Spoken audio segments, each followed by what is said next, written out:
तर त्या काही व्यक्तीमध्ये दोन एकाग्रता, मुलं असतात पण स्मरणशक्ती. त्याच्यामध्ये भिन्नता असते. जुळे जरी असतील तरी त्याच्यामध्ये थोडंफार तर का होईना भिन्नता असते. बर रंगानुसार त्याच्यातली जी त्यांची शरीराची ठेवण आवडी-निवडी, आहे त्याच्यानुसार त्यांचा प्रत्येक दृष्टिकोन, व्यक्तीमध्ये सर तर त्यांचा दृष्टिकोन बघण्याचा वेगवेगळा हेतू. शरीर, त्याची बुद्धिमत्ता किंवा त्याचं वागणं म्हणजे वृत्ती वगैरे, क्षमता त्याची कॅप्चर करण्याची, यामध्ये असणारा डिफरन्स म्हणजे बरोबर. व्यक्तिभेद. Very nice, very nice. चला आणि सर आपण- सर हे मी सांगू? दृष्टिकोन हा सांगा सांगा. वेगवेगळ्या दृष्टिकोन बघायचं. दोन व्यक्तींमध्ये आढळणारा फरक किंवा व्यक्तिमत्व, त्याची क्षमता, आवड निवड, सामाजिक किंवा भावनिक वैशिष्ट्य दिसून येते, त्याला व्यक्तिभेद म्हणतात. बर ठीक, व्हेरी नाईस. अजून झाला झालं का बघा? अजून कोणाला बोलावं असं वाटत असेल तर बोलू शकतो. आता आपण बघणार आहोत नेमकं व्यक्तिभेद म्हणायचं तरी कोणाला, व्यक्तिभेद म्हणजे नेमकं काय आहे. हा जो व्यक्तिभेद आहे हा निसर्गाचाच नियम आहे. व्यक्तीमध्ये असणारा फरक आहे. व्यक्तिभेद, भेद म्हणजे फरक, व्यक्ती व्यक्तीमध्ये असणार. मग तो दिसण्यावरून असेल, त्याच्या असण्यावरून असेल, त्याच्या बुद्धिमत्तेवरून असेल, त्याचा रंग, रूप, उंची, आकार, वजन, दिसणं आणि असणं याच्यामध्ये असेल. या सगळ्याच गोष्टींचा जो फरक आहे तो व्यक्तीमध्ये दिसून येतो, तेव्हा ती व्यक्ती आपल्याला भिन्न दिसते.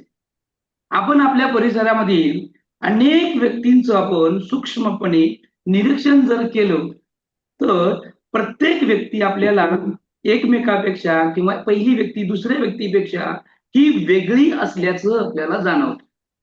बरोबर आहे का?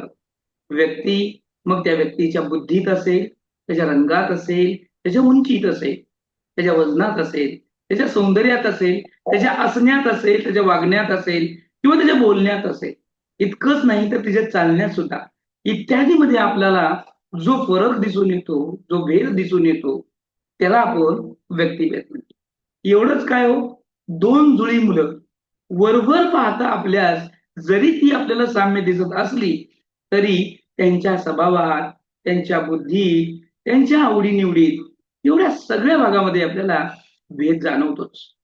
या ज्या व्यक्तिगत भेदाचा आपल्याला म्हणजे आपल्या शिक्षकाला तो मुळात कारणीभूत असतोच, म्हणजे माहीत असणं गरजेचं असतं. म्हणजे व्यक्तिभेद असतोच काय आणि कसं. तर बघा, एकाच वर्गामध्ये एकाच वयाची 40-50 मुलं असली तरी ती सर्व मुलं एकसारखी असतात का? नाही. नाही. बरोबर की नाही? नाही. नक्कीच नाही. काहींची उंची वेगळी असते, काहींचा रंग वेगळा असतो, काहींना गणित आवडतं, काहींना चित्रकला आवडते, कोणी शांत बसतं तर कोणी बडबड करतं.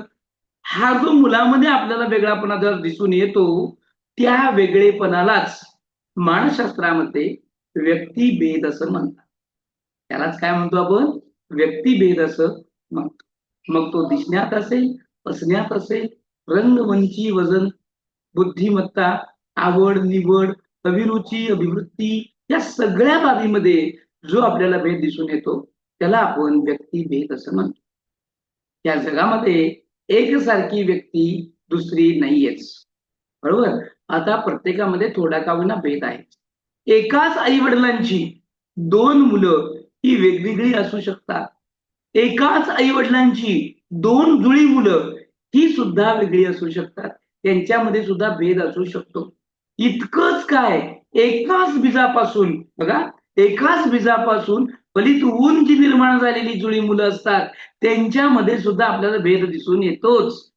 याच्यावरून आपल्याला असं सिद्ध करता येतं की कोणीही एकसारखं नाहीये. कुठल्या ना कुठल्या बाबीमध्ये तो एक दुसऱ्यापेक्षा किंवा एकमेकांपेक्षा हा वेगळा असतोच.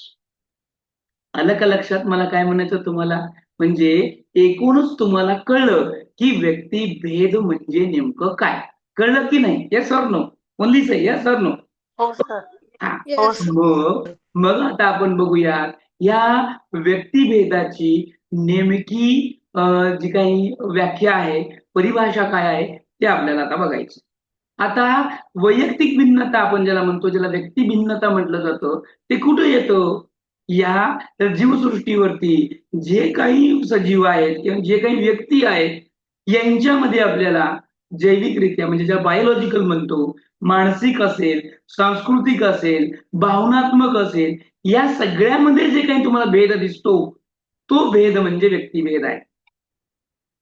आणि हे जे काही अंतर आहे किंवा हे जे काही भेद आहे या भेदालाच आपण व्यक्तिभिन्नता म्हणतो. कुठलीही व्यक्ती एकमेकांसारखी असू शकत नाही. आत्ताच मी तुम्हाला सांगितलं, एकाच आई वडिलांची 2 मुलं असू द्या, नाहीतर एकाच आई वडिलांची 2 जुळी मुलं असू द्या, ही 2 जुळी मुलं ज्या एकाच बीजांडापासून निर्माण झालेली असू द्या, ती मुलं सुद्धा एकमेकांसारखी असू शकत नाही, ती भिन्न असतात. त्यांच्यामध्ये असमानता ही बघायला मिळतेच. ही जी काही असमानता आहे त्यालाच आपण व्यक्तिभिन्नता असे म्हणतो. आणि व्यक्तिभिन्नता जो आहे हा नैसर्गिकच नियम आहे. हा नैसर्गिकच नियम आहे, हा स्वाभाविक गुण आहे. मग याच्यावरच स्किनर आपली एक व्याख्या सांगतो. स्किनर काय करतो? आपली एक व्याख्या सांगतो. संपूर्ण व्यक्तित्व किंवा संपूर्ण व्यक्तिमत्व मापन क्षमतेच्या दृष्टीने आपण व्यक्तिभेदांचा विचार करीत असतो. संपूर्ण व्यक्तिमत्व मापन क्षमतेच्या दृष्टीने आपण व्यक्तिभेदांचा विचार करत असतो. ह्याच बाबतीमध्ये स्किनरनं असं सांगितलं की व्यक्तीमध्ये जो आपल्याला काही वेगळं पण दिसून येतो आणि तोच हा त्या व्यक्तीचा मापनाक्षम असतो तो भेद आहे. याच्यावर सर्वसामान्य एक व्याख्या करता येते, ती म्हणजे एक व्यक्ती दुसऱ्या व्यक्तीसारखी नसते.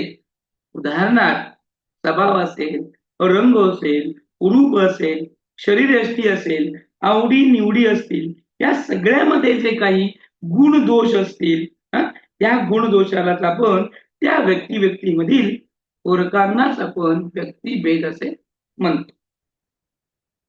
मानसशास्त्रीय भाषेमध्ये जर व्याख्या करायची झाली, मानसशास्त्रीय भाषेमध्ये जर आपल्याला व्याख्या करायची झाली तर आपण असंही करू शकतो, व्यक्ती तितक्या प्रकृती.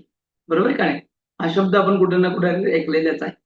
व्यक्ती तितक्या प्रकृती म्हणजेच व्यक्तिभेद असं त्याला आपण म्हणू. व्यक्तिभेद आपण त्याला असं म्हणू. आता हे व्यक्तिभेद जे आहे हे व्यक्तिभेदाचे काही प्रकार आहेत. मग व्यक्तिभेदाच्या प्रकाराच्या अगोदर मग हे व्यक्तिभेदाचं काहीतरी स्वरूप असतं. त्याला आपण नेचर ऑफ इंडिव्हिज्युअल डिफरन्सेसला पण म्हणू शकतो. म्हणजे स्वरूप, नेचर. आता काय असू शकतं बाबा, की वर्गामध्ये का नाही आपल्या वेगवेगळी मुलं असतात, वेगवेगळ्या प्रकाराची मुलं असतात की नाही? आपल्या वर्गामध्ये वेगवेगळ्या नमुन्याची, वेगवेगळ्या प्रकाराची मुलं असतात की नाही? Yes or no? Yes or no? Yes sir, असतात. मग मला सांगा, ही अशा वेगवेगळ्या प्रकाराची जर मुलं असतील तर या प्रत्येक विद्यार्थ्याला त्या शिक्षकानं त्याच्या वेगवेगळ्या पद्धतीनं शिकवायचं का? नाही. सगळ्यांना सारखं सगळ्यांना सारखं शिकवणं. सगळ्यांना सारखं शिकवायचं. आता बघा, खूप छान प्रश्नाचं उत्तर तुम्ही दिलं आणि तुम्ही अडकलात सुद्धा. वर्गामध्ये जर सर्वसामान्य मुलं नसतील तर मग वर्गामध्ये सगळ्यांच्या मनासारखं शिकवायचं का? तर तुम्ही म्हणले नाही. बरोबर. मग कसं शिकवायचं? मग शिकवायचं कसं? नाही सर, पण सगळ्यांना सारखं म्हणजे कसं, आपण प्रत्येक विद्यार्थ्याची बौद्धिक क्षमतेच्या पातळीनुसार काही हुशार, मध्यम असतात. मग आपण जे कन्सेप्ट कठीण आहेत ते आपण सरळ पद्धतीने सगळ्यांना समजेल असं सांगू शकतो. आता बघा, वर्गामध्ये काही मुलं असतात आणि काही प्रतिभाशाली मुलं असतात. प्रतिभाशाली मुलं ही सर्वसामान्य मुलांपेक्षा पुढे असतात. मग अप्रगत मुलं असतात, त्याला आता म्हणतो ना आपण, त्याला आपण ही व्याख्या काढून टाकलेली आहे. म्हणणे म्हणजे त्या मुलाचं अपमान करणे, त्याच्या मानहानी करणे असा होतो. मग त्याला आपण अप्रगत मुलं असतो. मग ही जी अप्रगत मुलं आहेत, मग जर तुम्ही सगळ्यांच्या मनाप्रमाणे नाही शिकवलं तर मग तो प्रतिभाशाली मुलगा नाराज होईल आणि मग त्या प्रतिभाशालीच्या मनाचा जर विचार केला तरी मग सर्वसामान्य आणि मग तो अप्रगत मुलं, ही सगळी मुलं नाराज होतील. मग शिकवायचं कसं? मग प्रत्येक वेळेस या सगळ्यांच्या गोष्टींचं आपल्याला विचार करता येईल का? मग काय करावं लागेल?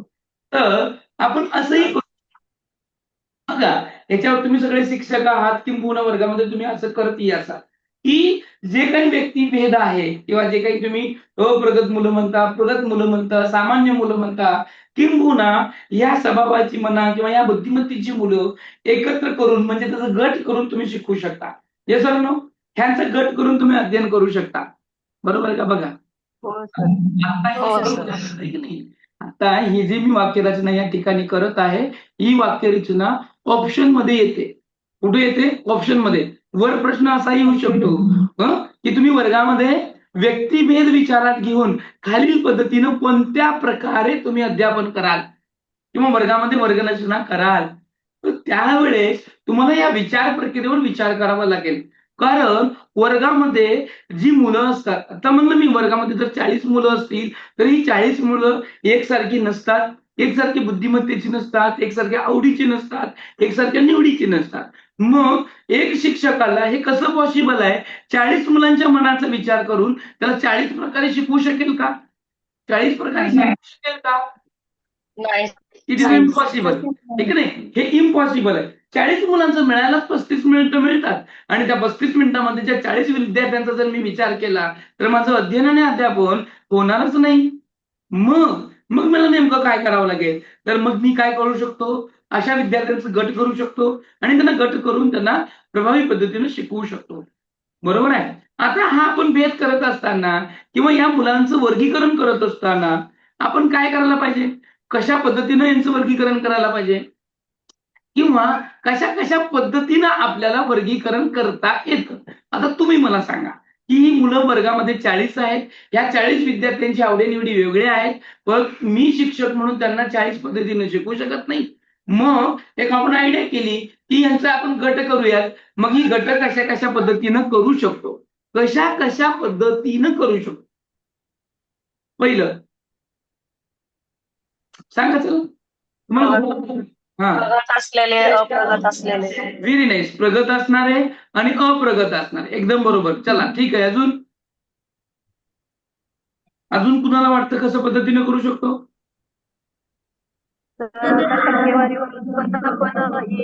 Very nice. एकदम बरोबर. टक्केवारीनुसार पण करू शकतो. Very nice. बरोबर. अजून चला पटपट बोला. एवढं दमाना नाही करायचं आपल्याला. तुम्ही शिक्षक आहात ऑलरेडी, तुम्हाला सगळं माहित आहे. एवढा वेळ नाही घालवायचा. तुम्हाला गट करायचे आहेत विद्यार्थ्यांची. गट करायला एवढा उशीर लागतो का? नाही सर, म्हणजे किती मुलांना लिहिता वाचता येतं परफेक्टली त्याचे ग्रुप आणि मध्यंतर म्हणजे थोडस अवघड शब्द वाचता येत नाही त्यांना आणि त्यांची ग्रुप त्यांना काहीच येत नाही असं अजून एक ग्रुप होतील सर, तसं पण होत आहे. बरं ठीक आहे. Very nice. अजून बरोबर आहे. अजून चला पुढे चला. व्यंग असलेले मुलं सर वेगळे. Very nice. ठीक आहे. Very nice. अप्रगत आणि प्रतिभाशाली मुलांचं सर, म्हणजे ओके. ते व्हेरी मुलं नाईस. त्या आता जे म्हणलं ना इथं प्रगत आणि अप्रगत म्हणलं, मग अप्रगत आणि प्रतिभाशाली म्हणजे इथं परत दोन्ही टोकं वेगळी होतात बरं का मॅडम. प्रगत आणि अप्रगत किंवा तुम्ही प्रतिभाशाली आणि डायरेक्ट अप्रगताचा केला. डायरेक्ट टोकं वेगवेगळी घेतली. मग मधली कुठे घालवले?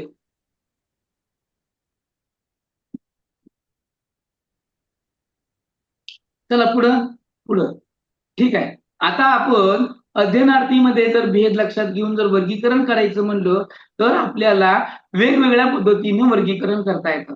एक येतं बौद्धिकदृष्ट्या. बरोबर आहे की नाही? बुद्धीच्या जोरावर आपण त्यांचे प्रत्येकाची बुद्धी कशा प्रकारची आहे हे बघून आपण वर्गीकरण करू शकतो. बरोबर आहे का नाही? एवढं सांग. होय की नाही? हो सर. दुसरं आहे शारीरिक रचनेवरून किंवा शरीराच्या ठेवणीवरून किंवा शारीरिक विकासावरून आपण त्यांचा गट करू शकतो. त्यानंतर नाही विद्यार्थ्यांच्या अभिरुची विषयी जाणून घेऊन त्यांच्या अभिरुचीनुसार त्यांचे गट करू शकतो. विद्यार्थ्यांच्या सर्जनशीलतेनुसार त्यांची गट करू शकतो. विद्यार्थ्यांच्या अभिवृत्ती विषयक माहिती घेऊन त्यांची गट करू शकतो. विद्यार्थ्यांच्या आर्थिक परिस्थितीनुसार करू शकतो. विद्यार्थ्यांच्या सामाजिक परिस्थितीनुसार करू शकतो. विद्यार्थ्यांच्या सामाजिक परिस्थितीनुसार करू शकतो. इतकंच नव्हे तर विद्यार्थ्यांच्या व्यक्तिमत्वानुसार सुद्धा करू शकतो. बरोबर आहे? पण सर्व सांगू बरोबर आहे की नाही? एवढे सगळे जे प्रकार सांगितले जमले का तुम्हाला? समजले का? बघा एवढ्या प्रकारे आपल्याला गट करता येतं. फक्त एवढ्याच प्रकारे करता येत नाही, तर विभिन्न प्रकारे आपल्याला विद्यार्थ्यांची गट करता येतात आणि त्यानुसार आपण विद्यार्थ्यांना काय करू शकतो, गट करून त्यांना टीचिंग करू शकतो.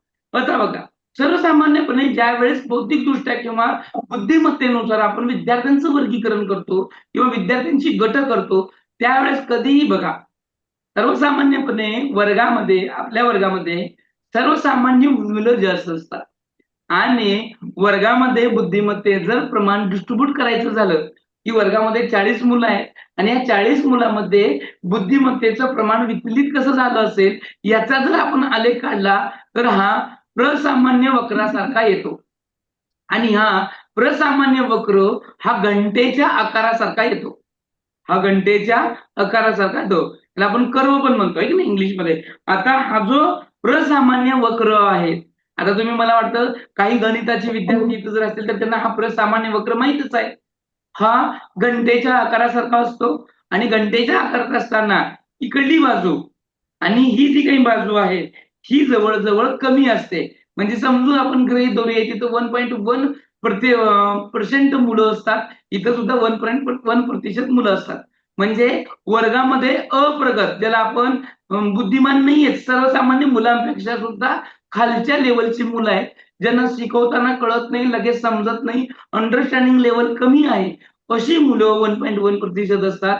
तर प्रतिभाशाली, त्याला मेधावी मुलं म्हणतो आपण, प्रतिभावान, प्रज्ञावान असे काही आपण शब्द लावतो जडजड, ती मुलं सुद्धा फक्त 1.1च असतात. मग आपल्या ह्या प्रसामान्य वक्रामध्ये सगळ्यात जास्त असतो मुलं ती म्हणजे सर्वसामान्य मुलं, म्हणजे बुद्धीची, ज्याचा जो बुद्ध्यांक असतो 90 ते 110 पर्यंतची ही मुलं प्रसामान्य वक्राप्रमाणे डिस्ट्रीब्यूट झालेली असतात. म्हणून कधीही वर्गामध्ये शिकवत असताना कितीही मुलं भिन्न असली तरी टार्गेट लक्ष जो असतो ह्या सर्वसामान्य वर्गाकडे द्यायचा आहे. कुणाकडे द्यायचा आहे?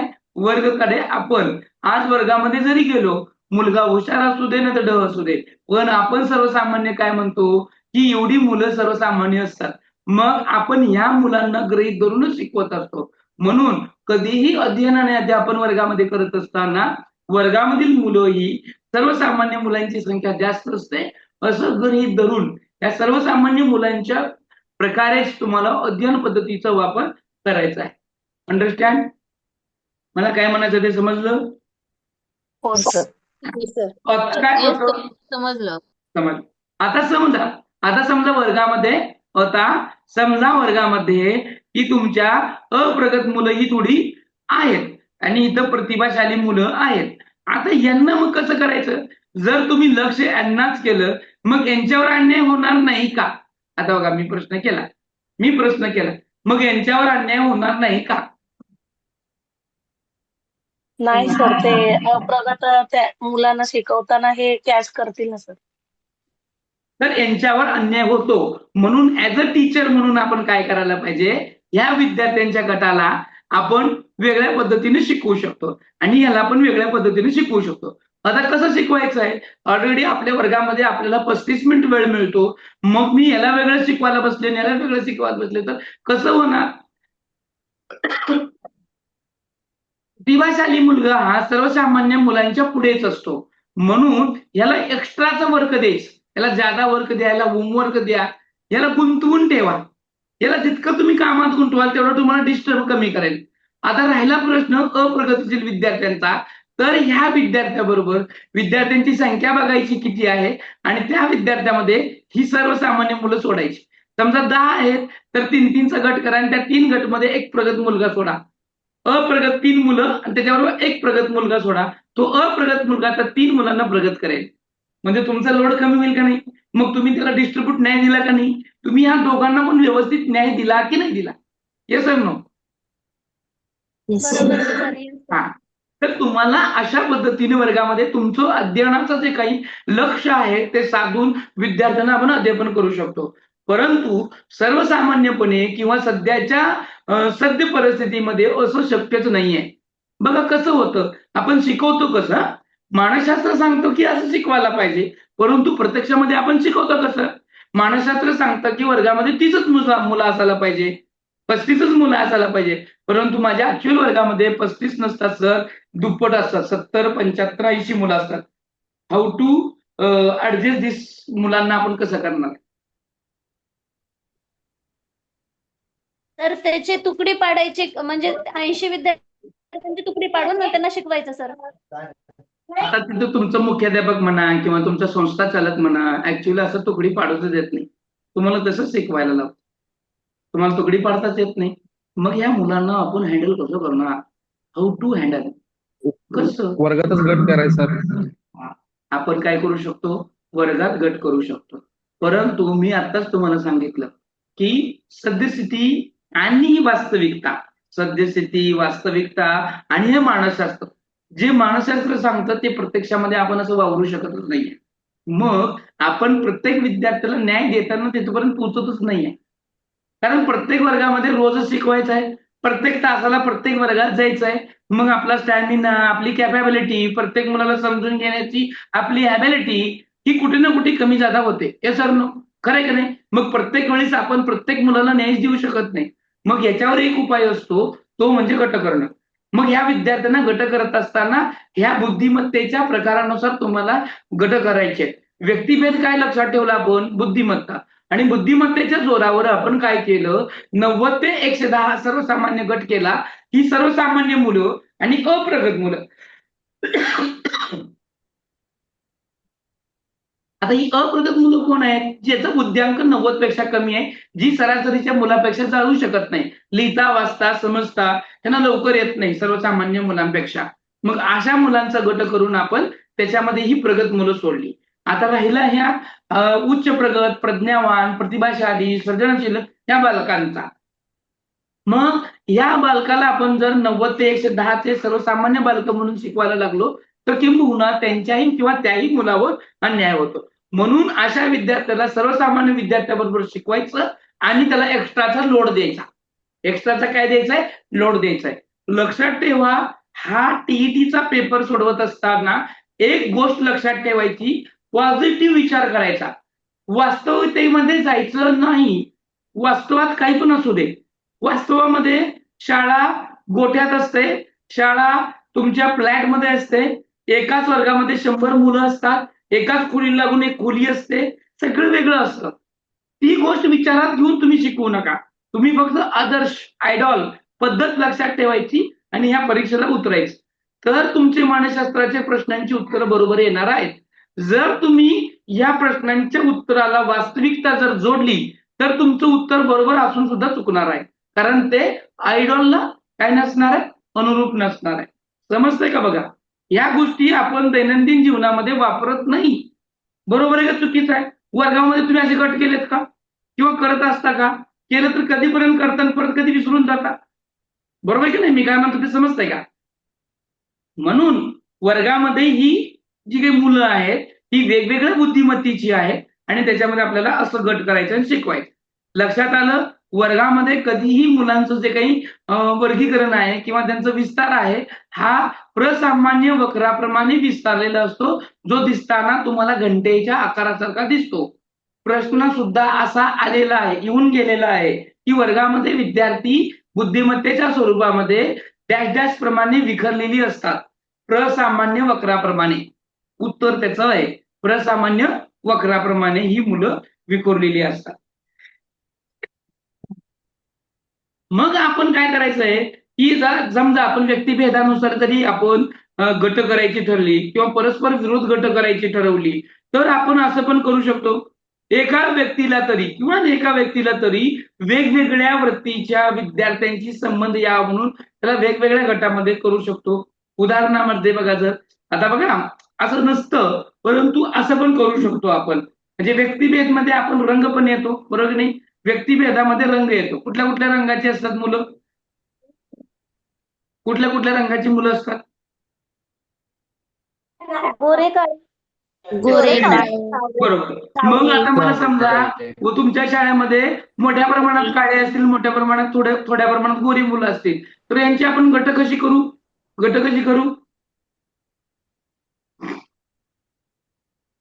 तर गोरे. पडलं तर ते काळे, जे काळ्या कलरचे असतात त्यांना खूप नाराज वाटते ना सर? मी प्रश्न तेवढा वर्णभेद होईल, सर. तेवढंच द्या उत्तर तेवढंच द्या की कसं करू म्हणून.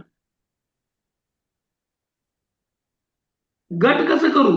गट कसं करू? काळे मुलं आहेत आणि गोरी मुलं आहेत. आता तुम्ही त्यांच्या भावनेचा विचार केला, तो 2 मिनिटं बाजूला ठेवा. तो 2 मिनिटं भावनेचा विचार बाजूला ठेवा. आता गट कसं करू ते सांगा फक्त. मिक्स करायचं दोन्ही, कसं काळे आणि गोरे. कसं कसं कसं काळे जेवढे घेतो तेवढेच गोरे घ्यायचं. 5 काळे घेतले तर 5 गोरे घ्यायचं. हा. असं 10चा एक गट करायचा. बस. इथं भावनेचा विचार केला का आपण? भावनेचा विचार केला का? नाही. नाही. आता इथं आयडॉल पद्धतीने विचार करायचा. तुम्हाला जे करायला सांगितलंय ते करता आलं पाहिजे. मानसशास्त्र इथंच हुकवतो आणि टीईटी मध्ये तर इथं हायर ऑर्डर थिंकिंगचे प्रश्न असेच येतात की आपण कुठेतरी भावनेत अडकतो. आपल्याला जे काही स्टेट फॉरवर्ड विचारले ना ते स्टेट फॉरवर्ड विचार आले पाहिजे. इथं लक्षात घ्या, आपण इथं भावनेत अडकायचं नाही. आता इथं काय होतं, ज्या पद्धतीनं प्रश्न विचारले त्याच पद्धतीने मला उत्तर देता आलं पाहिजे. भावनेच्या विचारावर प्रश्न आला तर भावनेच्या विचारातून प्रश्नाचं उत्तर दिलं गेलं पाहिजे. जर मी वर्णाचा विचार करून, याला काळे गोरे म्हणजे वर्ण म्हणतात, मग वर्णाचा विचार करून जर मी गट केली तर किंबहुना मुलांच्या मनामध्ये काय येऊ शकतं? भेदभावना येऊ शकते, त्यांच्यामध्ये नाराजी येऊ शकते जर केलं. पण तुमच्या वर्गामध्ये तशीच मुलंच राहत ना. मग समजा तुम्ही गोऱ्या गोऱ्यांचा गट वेगळा केला, काळ्या काळ्यांचा गट वेगळा केला, तर त्यांच्या मनामध्ये भेद निर्माण होईल की नाही? Yes or no? Only say yes or no. येईल का नाही? नक्की होईल. म्हणून आपल्याला मिक्सअप करायचंय. जेव्हा समजा काळ्यांची संख्या जास्त असेल तर एका दुसरा गोरा त्याच्यामध्ये हे करा, म्हणजे त्यालाही अभिमान वाटणार नाही आणि त्यांनाही गिल्टी फील होणार नाही. अशा बाबतीचा विचार करून आपल्याला ही गट करता आली पाहिजे. म्हणून गट करताना मी काय म्हणतोय बघा, परस्पर विरोधी गट आहे ती. कशी आहे? परस्पर विरोधी गट आहेत आणि परस्पर विरोधी जर गट आपण करत असू तर एका व्यक्तीस कोणत्या तरी गटामध्ये त्याला समावेश करण्याची वृत्ती आपल्यामध्ये सर्वसाधारणपणे दिसून यायला पाहिजे. जसं की काळा गोरा असेल, शांत रागीट असेल, प्रेमळ असेल किंवा निष्ठुर, याला आपण कठोर म्हणतो, रागीट असेल, हे की नाही, सुकुरूप असेल, कुरूप असेल, कुरूप दिसणारे आणि स्वकुरूप दिसणारे असतील, असे काही जे परस्पर विरोधी गट असतात, असे असंख्य व्यक्तींचे वर्गीकरण करणे आपल्याला योग्य ठरणार नाही. कारण या 2 परस्पर गटामध्ये फार थोड्या व्यक्ती असतात, काळे गोरे अमुक तमुक. म्हणून कधीही बघा मी काय म्हणतो, म्हणून कधीही जो काही गट करणार आहे, म्हणून कधीही आपण जो गट करणार आहे तो गट काळा गोरा, शांत रागीट, प्रेमळ असू दे किंवा रागीट किंवा असू दे, कुरूप असू दे, स्वरूप असू दे, अशा गोष्टींचं गट करायची नाही. म्हणून नेहमी गट करत असताना बुद्धिमत्तेच्या विचाराचा भाग घेऊन तुम्हाला त्या ठिकाणी काय करायचंय? गट करायची आहे. आता तुम्हाला मी जे सांगितलं की ही जी वर्गामध्ये मुलं आहेत तुमची 40, ही 40 मुलं प्रसामान्य वक्राप्रमाणे डिस्ट्रीब्यूट झालेली असतात. प्रसामान्य वक्र कसा असतो? दिसताना तो घंटेच्या आकारासारखा दिसतो. जसं मी आता या ठिकाणी तुम्हाला चित्र काढलेलं होतं. इथपर्यंत मॅटर क्लिअर आहे तुमचं? आता आपण बघूया. आता कोणाला काय याच्यामध्ये शंका आहे का? शंकेचं निरसन झालं? अजून शंका असेल तर विचारू शकता. आहे का कुणाला काही शंका? ठीक आहे, पुढे. आता बघा, आपल्याला बघायचं आहे हे व्यक्तिभिन्नतेचे प्रकार कोणकोणते आहेत, की बाबा रे किती प्रकारची ही व्यक्तिभिन्नता असू शकते. तुम्ही सांगा, चला किती प्रकारची असू शकते? तुमच्या डिस्प्लेला, तुमच्या स्क्रीनला ऑलरेडी या व्यक्तिभिन्नतेचे किंवा व्यक्तिभेदाची प्रकार दिसत आहे. पहिलं प्रकार आहे भाषेवर आधारित. भाषेवर आधारित. आता सांगा, भाषेवर आधारित व्यक्तिभिन्नता कशी दिसून येते आपल्या शाळेमध्ये, वर्गामध्ये? तो कुठे? त्यांच्या भाषा, वेगवेगळी भाषा. Very nice. कसं? फॉर एक्झाम्पल देऊन सांगा. चला, वेगवेगळी म्हणजे कोणती भाषा? उदाहरणार्थ सर, ट्युनिंग वरून सांगू शकतो. जे कानडी भाषिक असतात त्यांचं मराठी उच्चार स्पष्ट येत नाही. जे हिंदी बोलतात त्यांचे मराठी येत नाही. वा, त्यांचा तेलुगू आहे, मराठी चांगलं व्यवस्थित येत नाही. Very nice. थचा उच्चार एवढं बोलतो. Very nice. अजून? बरोबर, एकदम दिशेने चाललेले तुम्ही, एकदम मस्त दिशेने चाललेले.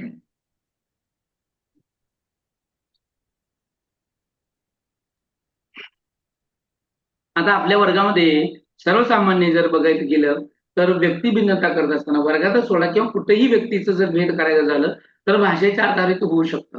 तसं आहे की काही माणसं मराठी बोलतात, काही हिंदी बोलतात, काही उर्दू बोलतात, काही इंग्लिश बोलतात, काही तेलुगू, कन्नड, अहिराणी, गोंड या ज्या काही आदिवासींच्या भाषा सुद्धा आहेत, मग या भाषेच्या आधारावर आपण व्यक्तिभिन्नता करू शकतो. आता महाराष्ट्राच्या बाउंड्री लगत महाराष्ट्राच्या बाउंड्री लगत जर विदर्भाच्या बाजूला तुम्ही जर गेलात, तर त्या बाउंड्रीला तुम्हाला तेलंगणाची काही लोक आणि छत्तीसगडची काही लोक तुम्हाला तिथं बाउंड्रीला लागतात. मग अशा वेळी तिथं तेलुगू भाषिक लोक हे मिक्सअप होतात. मग तुम्हाला जास्त करून ते तेलुगू भाषिक बोलणारी माणसं, आहे की नाही. आता इकडे आपण सोलापूरच्या बाउंड्रीला कर्नाटकची बाउंड्री लागते, त्यामुळे आपसुकच आपली कुठली भाषा लागते आपल्याला?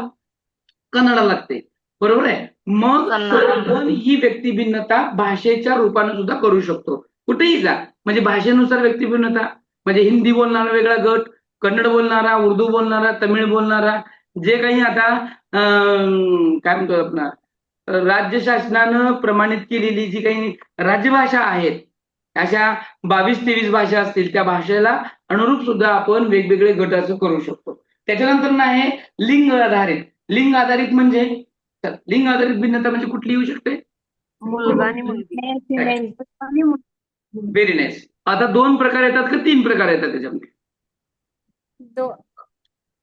2 येतात की 3 येतात? पण विद्यार्थ्यांमध्ये आपण 2च क्लासिफाय करू शकतो. मी परत वर्गात का करू तुम्ही? तर किती प्रकार येतात लिंग भेदामध्ये आपण जर करायचं म्हणजे किती प्रकार? 1 येतात की 2 येतात की 3 येतात? सर तीन प्रकारचे लिंग असतात, पण वर्गामध्ये 2च प्रकारे करावं लागते सर. नाही, ऍक्च्युअल वर्गामध्ये 2 प्रकारे करत असताना सुद्धा आता तुमच्या शाळेमध्ये सुद्धा 3 लिंगच बघितले जातात. तिथे तुम्हाला तुमच्या वर्गात असो नाहीतर नसो, काउंटिंग करताना वर्गामध्ये स्त्री, पुरुष आणि ट्रान्सजेंडर म्हणून एक नवीन आलेला आहे, तिथं पहिल्यापासूनच आहे, पण तो तिथे तुम्हाला बघावा लागेल. म्हणून आपण त्याच्यानुसार लिंगभेदानुसार हा व्यक्तिभिन्नता करू शकतो, स्त्री, पुरुष आणि ट्रान्सजेंडर, बरोबर. त्याच्यानंतर बुद्धीच्या आधारावर पण आपण व्यक्तिभिन्नता करू शकतो. कशी करू शकतो? आताच मी सांगितले, बुद्धीच्या आधारावर. प्रगत, अप्रगत. आता जे आपण की नाही बुद्धिमत्ता हा भाग शिकला नाही, बुद्धिमत्ता जर भाग शिकला तर तुम्ही अपसुकच त्या मुलांची तुम्ही बुद्धीनुसार प्रकार सांगू शकाल अॅक्युरेट. जसं की मंदबुद्धी, जडबुद्धी, हे की नाही, सर्वसामान्य बुद्धी, प्रतिभाशाली, सामान्य, कुशाग्र, एकदम बरोबर. हे बुद्धिमत्तेची तुम्ही प्रकार सांगू शकता. मग ही बुद्धिमत्तेची जी प्रकार आहेत सांगत असताना आपण बुद्धी गुणांकानुसार त्यांचं वर्गीकरण करत असतो, आणि मग बुद्धी गुणांकानुसार वर्गीकरण करत असताना आपल्याला त्यांच्यामधला हा भेद सांगता येतो. त्यानंतर नाही परिवार किंवा समुदायानुसार पण आपण व्यक्तिभिन्नता करू शकतो. कसं बरं? समुदाय किंवा परिवारानुसार म्हणजे कसं कराल आणि समुदायानुसार कसं कराल? परिवारचा विचार केला तर सर काही आजकाल जॉईंट फॅमिली असतात, काही विभक्त झालेले असतात. वा, छान, शाबास. कुठले प्रकार आले? मग कुठले आले? परिवाराचे एकत्र प्रकार. आणि विभक्त, एकत्र आणि एकत्र कुटुंब, विभक्त कुटुंब. बरोबर, जॉईंट फॅमिली आणि न्यूक्लिअर फॅमिली, बरोबर. आता एकत्र कुटुंब पद्धती, विभक्त कुटुंब पद्धती आणि डिव्हॉर्स झालेली कुटुंब पद्धती, आहे की नाही, ज्याच्यामध्ये आई नसलेली किंवा बाबा असलेले, आहे की नाही, ज्याच्यामध्ये डिव्हॉर्स झालेले असतात, कोणतरी कुणाकडे एकीकडेच असतं, तो मुलगा कोणाकडे एकाकडे तरी राहत असतो. अशा परिवारामधले राहणारी मुलं असतात, काही अनाथ मुलं असतात, आहे की नाही, ज्याला कोणच नाही अशी पण असतात. मग काही समुदायानुसार म्हणजे जाती धर्माचा विचार करणारी मुलं असतात, आहे की नाही, ज्याच्यामध्ये आदिवासी जी लोक येतात, समुदायानुसार राहणारी मध्ये तांड्या वस्त्यावरती राहणारी येतात. मग याच्यानुसार आपण व्यक्तिभिन्नता करू शकतो. त्यानंतर जातीनुसार पण आहे, जातीनुसार पण वेगवेगळं पण आपल्याला करता येतं, जो करायचाच नाहीये पण त्याचं करता येतं. त्यानंतर संवेग आधार, आता भावनांच्या नुसार सुद्धा आपण व्यक्तिभिन्नता करू शकतो. भावना सांगू शकाल का मला? भावना कुठल्याही मुलीचं नाव नाही, भावना म्हणजे इमोशन्स सांगा. संवेग म्हणजे भावना कसं? हो, संवेग म्हणजे भावना, इमोशन्स ज्याला आपण म्हणतो. हा, तर सांगा. भावना आहेत की नाही तुम्हाला? सॉरी, तर प्रश्न पुन्हा एकदा विचारा. तुम्हाला भावना आहेत की नाही? आपल्या किती भावना आहेत? कोणकोणत्या आहेत? हॅपी आणि सॅड. हा, दुःख, अजून सुख, आनंद, आनंद, क्रोध, हर्ष, क्रोध आहे की नाही? क्रोध, मोह, माया, द्वेष, लोभ, हा, मग आसक्ती.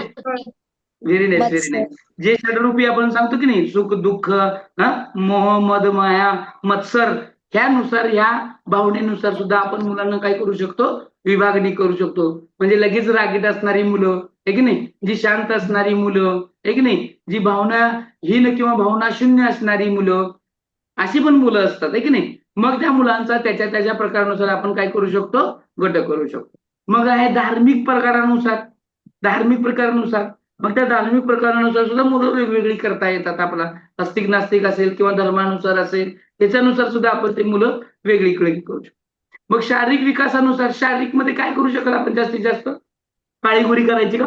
शारीरिक मध्ये काय करू आपण जास्तीत जास्त, तर अपंग व्यक्ती अपंग Correct. असतील तर, आणि शरीराने सदृढ असलेले. Very nice, very nice. अजून? जाड पातळ. अरे वा, जाड आणि जाड पातळ, हो, छान. अजून? त्यांची height असली ते. व्हेरी तर नाईस. आता बुटका. उंच बुटका किंवा बरोबर. आपण या शारीरिक भेदामध्ये आपण नाक आहे की नाही, डोळ्यांचा रंग, त्वचेचा रंग, उंची, कपाळ, चेहरापट्टी यानुसार सुद्धा त्यांचं आपण काय करू शकतो, वैयक्तिक भिन्नता करू शकतो. आहे अभिवृत्ती म्हणजे आपण स्वभावानुसार करू शकतो. जो समाजप्रिय आहे की नाही, सगळ्यांना आवडतो, जो एकलकोंडा असतो. काही मुलं शांत असतात, काही मुलं तापट असतात, काही उत्साही असतात, तर काही निरुत्साही असतात. अशा मुलांचं सुद्धा आपण काय करू शकतो, त्या ठिकाणी गट करू शकतो. आता हे करत असताना बघा, जी काही वृत्ती आहे की नाही, प्रत्येकाची एक वृत्ती असते. काही जणांची अभ्यास वृत्ती असते, काही रसग्रहण करण्याची वृत्ती असते, काही जणांचा उदार दृष्टिकोन असतो, काही जणांचा संकुचित दृष्टिकोन असतो. अशानुसार सुद्धा आपण त्यांची व्यक्तिभेद करू शकतो. काही लोकांचं आपण व्यक्तिभेदानुसार किंवा व्यक्तिमत्वानुसार सुद्धा भेद करू शकतो. दिसणं, असणं, पर्सनॅलिटी आपण जे म्हणतो की नाही, चेहरापट्टी, हँडसम दिसतोय, हा असा दिसतो, तसा दिसतो, त्याच्यानुसार सुद्धा आपण त्यांचे व्यक्तिभेद करू शकतो. हे व्यक्तिभेदाचे काय आहेत, प्रकार आहेत. आता ह्यालाच एचओटी टाईपचा प्रश्न तयार करता येतो बघा. ह्याला एचओटी टाईपचा प्रश्न कसा करता येतो, की खालील दिलेल्या व्यक्तिभेदाच्या प्रकारापैकी कोणता प्रकार लागू होत नाही, कोणता प्रकार लागू होत नाही. आता हे आपल्याला प्रकार माहित असले पाहिजे आणि ह्याच्यानुसार एखादा दुसरा ते कुठलाही लागू शकतात.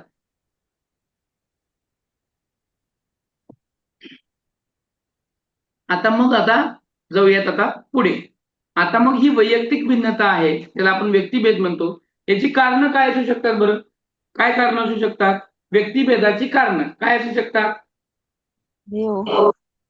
अनुवंशिक, सामाजिक, आर्थिक. आता इथं जी दिलेली आहेत की नाही, हे दिलेल्यापैकी त्यातलं पहिलं घेऊयात आणि त्याच्यावर आपण डिस्कस करूया, म्हणजे तुम्हाला बोलायला सोपं होईल. पहिलं आहे वंशानुक्रम, यालाच आपण म्हणतो अनुवंशिकता. याला काय म्हणतो आपण? अनुवंशिकता. व्यक्तिभेदाचं सगळ्यात महत्वाचं कारण आहे अनुवंश. बरोबर आहे? अनुवंश काय असू शकेल? आता सांगा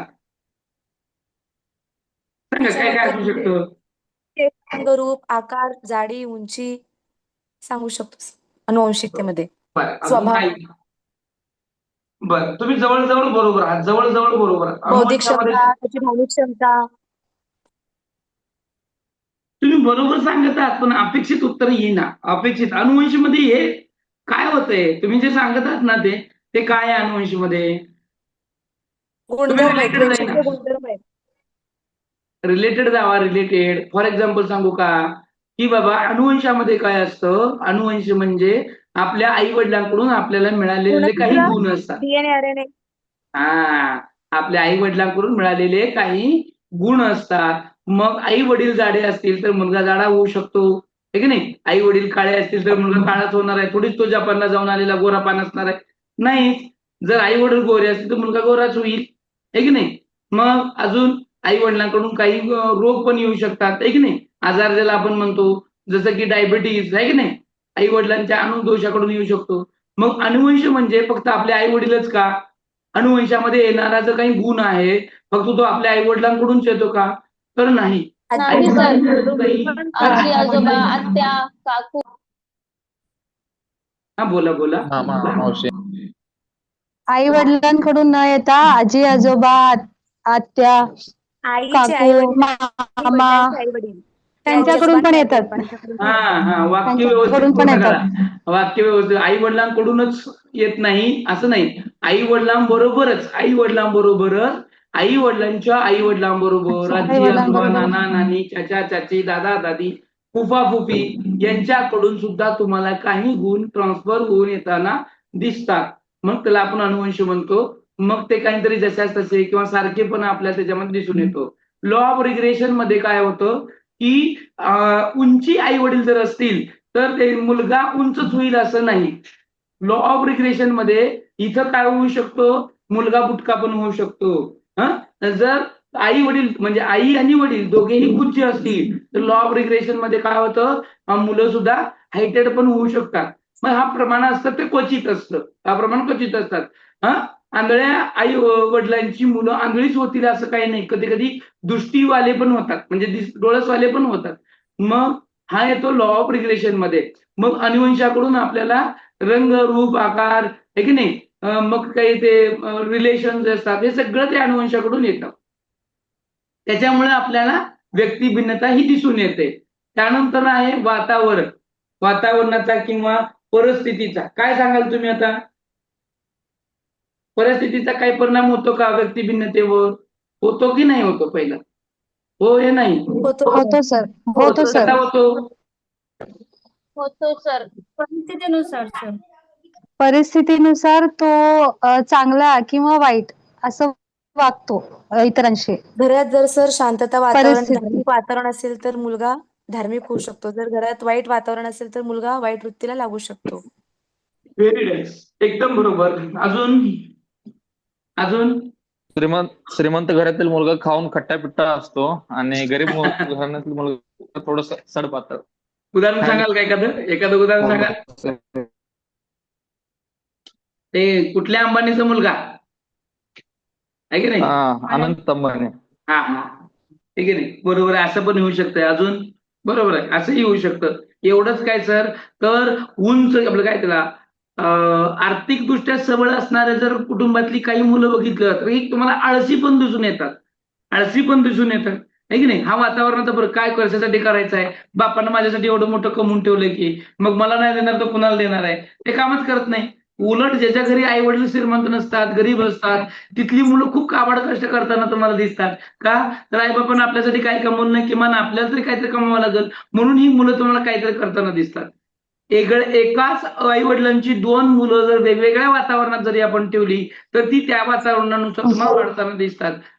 जर तुम्ही ज्या एरियामध्ये राहत असाल त्या एरियाचा तुमच्यावर परिणाम होत असतो. म्हणजे बघा धार्मिक दृष्ट्या जे काही परिणाम आहे धार्मिकतेचा तो आपल्याला तिथल्या वातावरणामुळे होऊ शकतो. आपलं सांस्कृतिक वातावरण जर सोलापूरचं जर बघितलं तर इतर जिल्ह्यांपेक्षा सोलापूरचं सांस्कृतिक वातावरण हे भयानक आहे. इथं मोठे सण उत्सव मोठमोठ्या आनंदामध्ये साजरे केले जातात. तू जयंती ही मोठी साजरी केली तर मी तुझ्यापेक्षा डब्बल करू शकतो. हे वातावरणामुळे आपल्याला काय होऊ शकतं? ही रेस निर्माण होते. या गोष्टी आपल्याला वातावरणामध्ये येतात. जर वातावरणामध्ये तुम्ही ज्या परिसरात राहता त्या परिसरामध्ये इतर लोक शिव्या जर देत असतील तर किंबहुना तुम्ही कितीही सज्जन असा तुमच्या तोंडातून एक ना एक दिवस शिवी येणारच आहे. का तर तिथल्या वातावरणाचा तुमच्यावर होणारा परिणाम आहे. एकाच आई वडिलांची दोन मुलं जसं आपण मोगली बघितलं आहे की नाही त्याचं लहानपण किंवा त्याचं वाढणं हे जंगलात गेलं जनावरांबरोबर गेलं आणि त्याच्यात आणि दुसऱ्याचं राजेशाही थाटात गेलं तर त्याच्या दोघांमधला फरक आपल्याला किंबहुना या वातावरणामुळे दिसून येतो. दुसरं आहे बुद्धिमत्ता. बुद्धिमत्तेमुळे काय होऊ शकतं? वय पण आहे आणि बुद्धिमत्ता पण आहे. वय आणि बुद्धिमत्ता. चला पहिलं वयच बघूया. सांगा आता तुम्ही काय फरक असेल वयामुळं? सांगा चला पट. जे वयाने मोठे असतात ऑब्व्हियसली तर ते समंजस असतात. त्यांच्यात मॅच्युरिटी असते. जे वयाने लहान असतात त्यांच्यामध्ये बुद्धितकी नसते. वा छान. अजून सर एकाच वर्गामध्ये मध्ये एकाच वयाची मुले थोडं ना असतात सर. 1 वर्षाने मोठा असतो, 1 6 महिन्याने मोठा असतो, त्याच्यामध्ये भिन्नता आढळते ना सर. बरोबर, करेक्ट करेक्ट. आता बघा, आपण हल्ली काय करत आहोत, 6 वर्ष पूर्ण झाले तरच मुलाला ऍडमिशन देत आहोत. पण कधी कधी आता काय सांगितलेलं आहे, वयानुरूप पण ऍडमिशन द्यायचं आहे की नाही. मग काही मुलं मोठी असतात, काही मुलं वयानं कमी असतात, आहे की नाही. मग काही प्रतिभाशाली असली की डायरेक्ट त्यांना आपण 2री 3रीत ऍडमिशन देतो. असं करून जर केलं तर मग त्यांच्या मॅच्युरिटीमध्ये, त्यांच्या अंडरस्टँडिंगमध्ये, त्यांच्या विचार प्रक्रियेमध्ये, त्यांच्या अनुभवामध्ये आपल्याला भिन्नता दिसून येते. मग तसंच बुद्धिमत्तेचं आहे. आताच आपण बघितलं तसं बुद्धिमत्तेचं, कुशाग्र असेल, सामान्य असतील, हे जर आपण प्रतिभाशाली म्हणतो. कुशाग्र म्हणजेच प्रतिभाशाली, आहे की नाही. ही मग प्रतिभाशाली असतील, कुशाग्र असतील, सृजनशील बालकं असतील, सर्वसामान्य असतील, असामान्य असतील, ही मुलांनुसार सुद्धा आपण वर्गीकरण करतो. त्यानंतर ना आहे तो म्हणजे परिपक्वता, मॅच्युरिटीनुसार सुद्धा भिन्नता होते की नाही, आहे की नाही. काही मुलं वयात जरी असली तरी मॅच्युअर लवकर होतात, काही उशिरा मॅच्युअर होतात, आहे की नाही. मग त्यानुसार सुद्धा मॅच्युरिटी बघा, मुलांच्या तुलनेमध्ये मुलींचं मॅच्युरिटीचं प्रमाण जे जास्त असतं. बरोबर आहे की नाही. बरोबर आहे का चुकीचं आहे माझं स्टेटमेंट? एकदम बरोबर आहे सर, बरोबर आहे सर. मग झालं का नाही भिन्नता, तिथं भिन्नता झाली की नाही. अशा पद्धतीने भिन्नता हो. येते. त्यानंतर लैंगिक भिन्नता. आता लैंगिक भिन्नतेमध्ये आता आपण बोललो की लैंगिक भिन्नतेचे सर्वसामान्यपणे आपण 2 प्रकार पाडतो, परंतु 3 आहेत. जसं की स्त्री, पुरुष आणि ट्रान्सजेंडर. आता ह्याच्यानुसार सुद्धा भिन्नता दिसून येते. मुली कोमल असतात, नाजूक असतात, तर मुलं जी असतात ती कठोर असतात, आहे की नाही. एखाद्या परिस्थितीचं आघात लगेच झाला तर लगेच ते डळमळत नाहीत मुलं.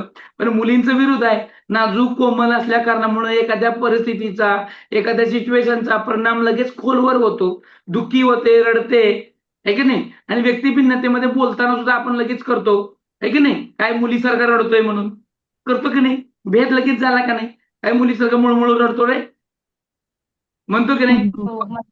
हो सर, म्हणतो. मग याचा अर्थ आपण काय करतो, त्या लैंगिक भिन्नतेमध्ये करतो. मग मुली सुद्धा हंबी किसीचे काम नाहीये. आता नुकतीच झालेली मुली जे क्रिकेट झालं काल का परवा, क्रिकेट सामना. हो सर. कोण जिंकलं? दीप्ती शर्माचं सर एक तिथं खेळ दाखवलंय. एवढं मस्त तिने विकेट पाडला, सगळ्यांनी हॅट्स ऑफ केलं तिला. हे जे काय आहे, आम्ही पण कशात कमी नाहीये, म्हणून आपण लैंगिक भिन्नतेमध्ये पण येतो. त्यानुसार जातीनुसार, प्रदेशानुसार आणि प्रजातीनुसार सुद्धा भिन्नता दिसून येते. मग शिक्षा असेल, आर्थिक दशा असेल, यानुसार सुद्धा आपण भिन्नता करू शकतो. या व्यतिरिक्त अजून सगळ्यात महत्वाचं व्यक्ती भिन्नतेचं कारण असं आहे की आपल्या अंतरस्रावातून स्रावणाऱ्या ग्रंथी, हार्मोन्स ज्याला आपण म्हणतो बघा, त्याच्यामुळे सुद्धा, म्हणजे बघा, कमी उंचीची जास्त उंचीची कशामुळे होतात, की ती जी हार्मोन्स आहेत वेगवेगळी योग्य स्रावण केल्यामुळे सुद्धा त्या हार्मोन्स इनबॅलन्स झाल्यामुळं आपल्याला व्यक्ती भिन्नता दिसून येते. थायरॉइड मधून वाहणाऱ्या थायरॉइड ग्रंथी असतील किंवा इतर ग्रंथी असतील, यांच्यामुळे सुद्धा आपल्याला त्या ठिकाणी काय येतो, परिणाम आपल्याला दिसून येत असतो.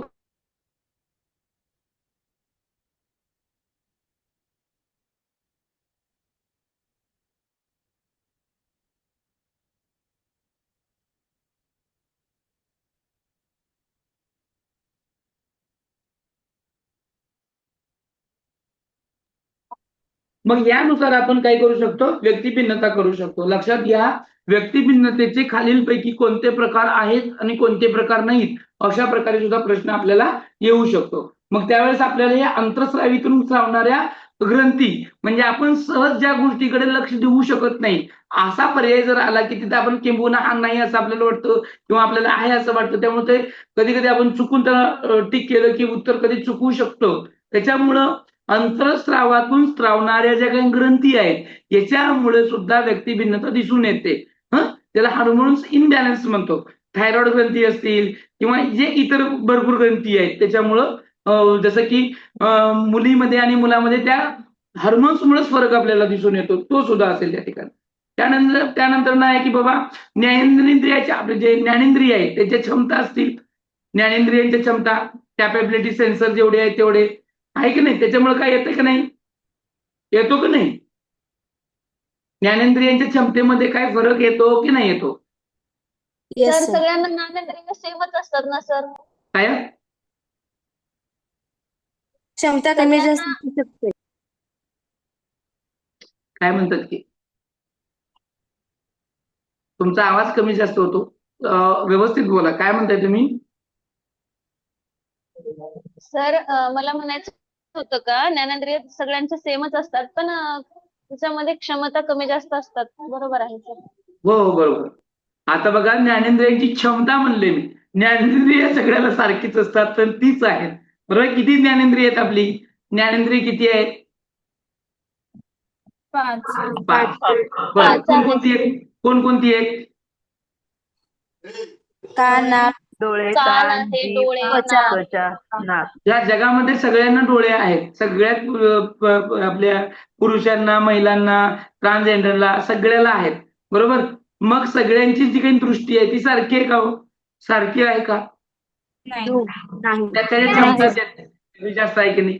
काही जणांना जवळचं दिसतं, काही जणांना दूरचं दिसतंय, काही जणांना अंधुक दिसतंय, काही जणांना तांदळेपणा आहे, दिवसा दिसते पण रात्री दिसत नाही, आहे की नाही? मग हा त्या दृष्टीमधली क्षमता आहे की नाही? दृष्टी असेल, श्रुती म्हणजे कान असेल, काही जणांना बहिरेपणा, काही जणांना ऐकू येत नाही, ज्यांना जोरानं बोलावं लागतं, आहे की नाही? आणि गंध म्हणजे काय म्हणा आपण, श्वास घेण्याच्या पण, आहे की नाही? गंध म्हणजे गंध म्हणजे नाकाने घेतो श्वास, आहे की वास. नाही? मग कधी कधी येतं होतं का तसं, कधी कधी ध्यानेंद्रिय म्हणतो ना आपण, आहे की नाही? हो. आता त्यानं काय होतं का खरं, काही जणांना वास कितीतरी येतो पण काही जणांना येतच नाही. आपण जरा आलं की लगेच काय वास आहे हो म्हणतो आपण, आहे. मग हा गंध पण असतो. आता त्याच्यामध्ये पण प्रकार आहे बघा. आपण जास्तीत जास्त किती गंध एका वेळी घेऊ शकतो? मोर देन किती गंध घेऊ शकतो?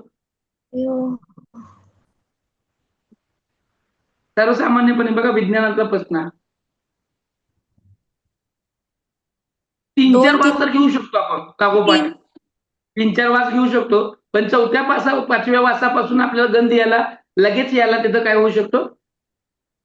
प्रॉब्लेम येऊ शकतो. ओळखू शकत नाही आपण ते वास कशाचा आहे.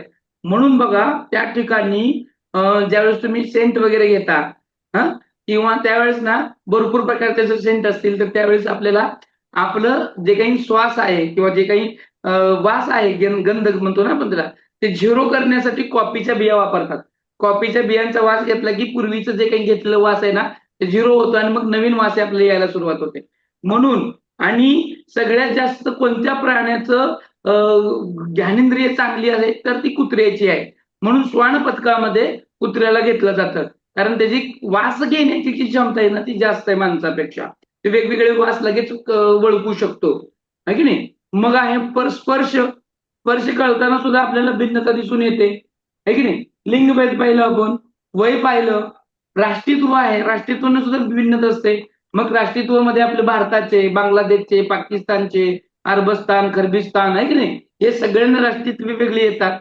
मग शरीर घटना असेल, काहीतरी घटना घडलेल्या असतात की नाही, कुणाची पचन क्षमता चांगली नसते, रक्ताभिसरण जी क्षमता कुणाची चांगली असते नसते, काही जणांचं शरीर घटना आहेत त्याच्यामध्ये काही जण रागीट असतात, काही जण चंचल असतात, काही तापट असतात, काही प्रेमळ असतात. याच्यानुसार सुद्धा व्यक्ती भिन्नतेचे प्रकार आपल्याला करता येतात आणि त्याची कारणं पण ही असू शकतात, शारीरिक घटना. त्याच्यामुळं या कारणामुळं ही व्यक्ती चंचल, रागी, तापट अशी होऊ शकते. या सगळ्या घटना घडामोडी आपल्या व्यक्तिभेदाच्या कारणामध्ये कारणीभूत ठरू शकतात. समजलं का इथपर्यंत? व्यवस्थित समजलं तर कसं समजलं ते महत्वाचं आहे. समजतंय का? Yes sir. समजलं सर. हो सर, समजलं सर. व्यवस्थित समजलं का? खूप फास्ट व्हायला लागलं ते पण सांगा. फास्ट होत असेल तर कळवा. नाही सर. आता आपण बघूया, मग व्यक्तिभेद आहे हे जर बघायचं असेल तर व्यक्तिभेदाचे काही परीक्षण आहेत. त्याला म्हणतो वैयक्तिक किंवा व्यक्तिभेदाचे परीक्षण करण्याच्या पद्धती. म्हणजे व्यक्तिभेद एकमेकांमध्ये आहे हे ओळखून घेण्याच्या काही पद्धती आहेत. त्याला हिंदीमध्ये म्हणले बघा, वैयक्तिक भिन्नता जानने की विधियां, म्हणजे व्यक्तिभेद जाणून घेण्याच्या पद्धती. त्यामध्ये पहिली पद्धत आहे बुद्धी परीक्षण पद्धती. त्याला बुद्धिमत्ता चाचणी पण म्हणतो आपण. परीक्षण म्हणजे चाचणी. परीक्षण म्हणजे काय? चाचणी. या परीक्षणाचा अर्थ आहे चाचणी.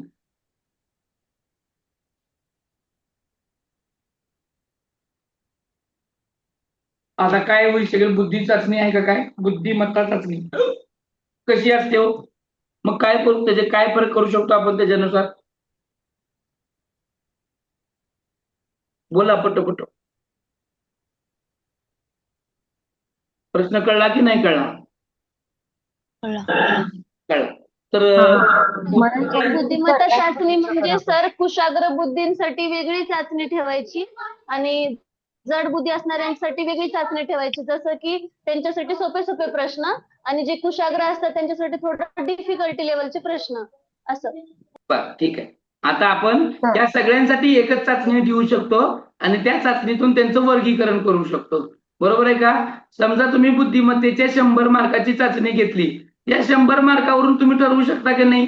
तुम्ही ठरवू शकता की 90 ते 100 या मार्काच्या मध्ये आहे तो कुशाग्र, असं ठरवू शकता की नाही ठरवू शकता? ओके. तर एकाच चाचणीवरून सुद्धा आपण व्यक्तिभिन्नता ओळखून घेऊ शकतो की वर्गामध्ये माझ्या किती हुशार मुलं आहेत, किती कुशाग्र मुलं आहेत, किती सामान्य मुलं आहेत, किती असामान्य मुलं आहेत, है की नाही, किती मंद बुद्धीचे आहेत, जड बुद्धीचे आहेत. ही आपण असे ह्या बुद्धिमत्ता चाचणीवरून ह्या विद्यार्थ्यांचं वर्गीकरण करू शकतो. म्हणून या बुद्धिमत्तामध्ये आपल्या वैयक्तिक भिन्नतेमध्ये म्हणजे ज्याला आपण व्यक्तिभेदामध्ये बुद्धिमत्ता चाचणी वापरून त्यांच्यामधले भेद ओळखून घेऊ शकतो. त्यानंतर ना आहे याला उपलब्धी म्हणजे संपादन चाचणी म्हणतात. काय? संपादनुक चाचणी. संपादनुक चाचणी म्हणजे काय माहितीये का तुम्हाला? संपादनुक चाचणीला इंग्लिशमध्ये म्हणतात अचिव्हमेंट टेस्ट. त्यांनी किती कौशल्य संपादन केले? काय म्हणले? कौशल्य किती संपादन केले, किती आत्मसात झाले? Okay, very nice. फक्त कौशल्यच का मॅडम? घेतलं वर्गामध्ये, फक्त कौशल्यच का? कागद काम जर नाही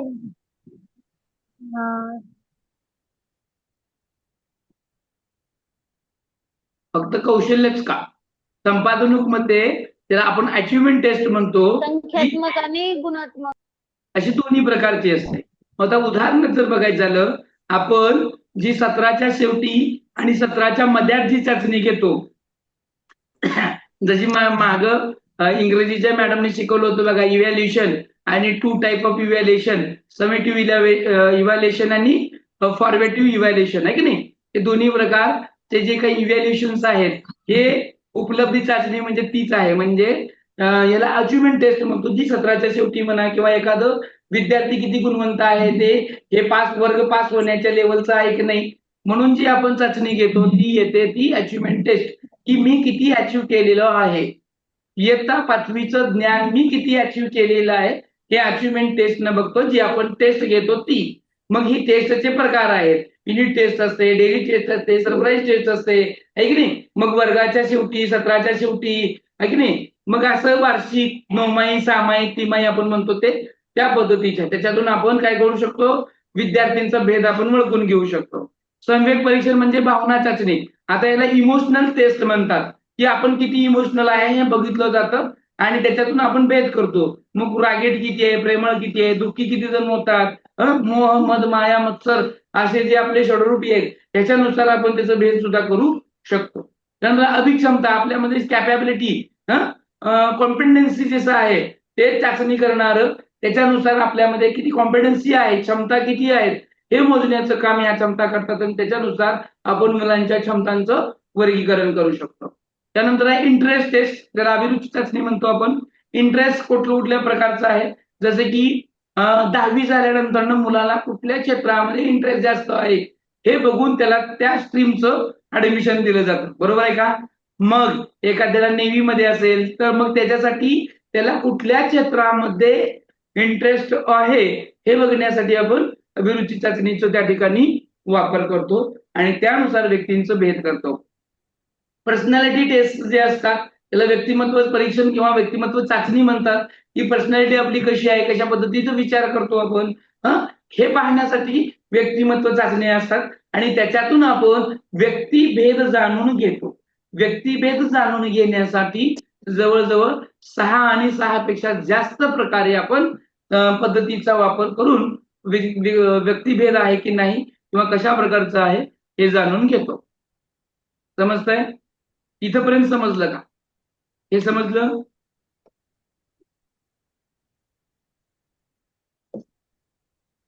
समजलं का? हो नाही सर हो सर समजलं.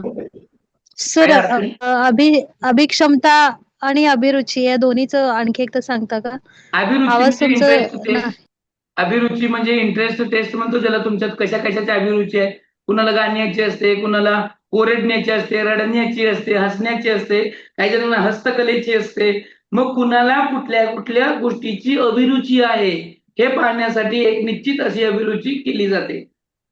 आता समजा तुम्हाला गणित विषयाची अभिरुची आहे की नाही हे जर मला बघायचं असेल तर त्यासाठी मी मॅथ्स इंटरेस्ट टेस्ट वापरतो.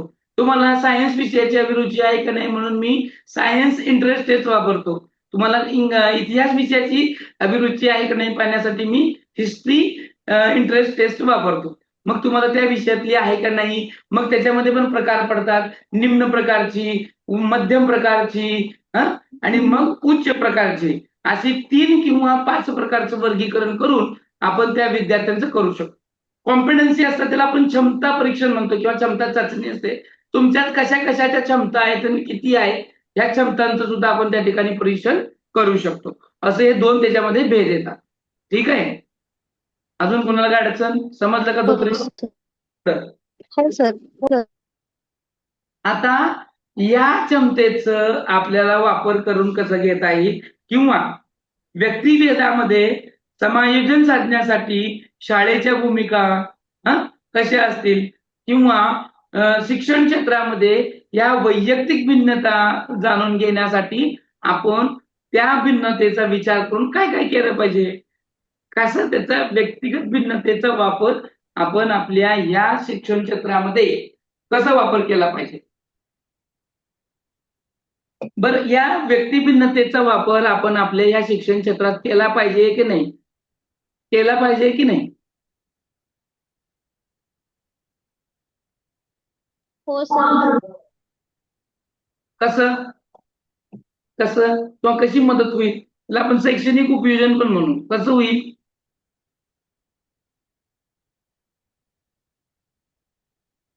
कसं होईल? बोला बोला पटपट. टिंकलिंग बोला बोला.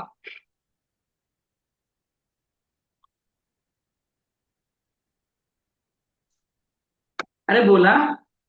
आता बघा, व्यक्तिगत भिन्नता जाणून आपण की वर्गामध्ये व्यक्तिभिन्न असणारी मुलं असतात.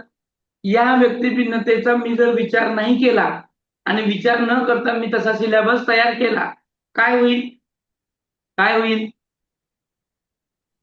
गोंधळून जाईल सर.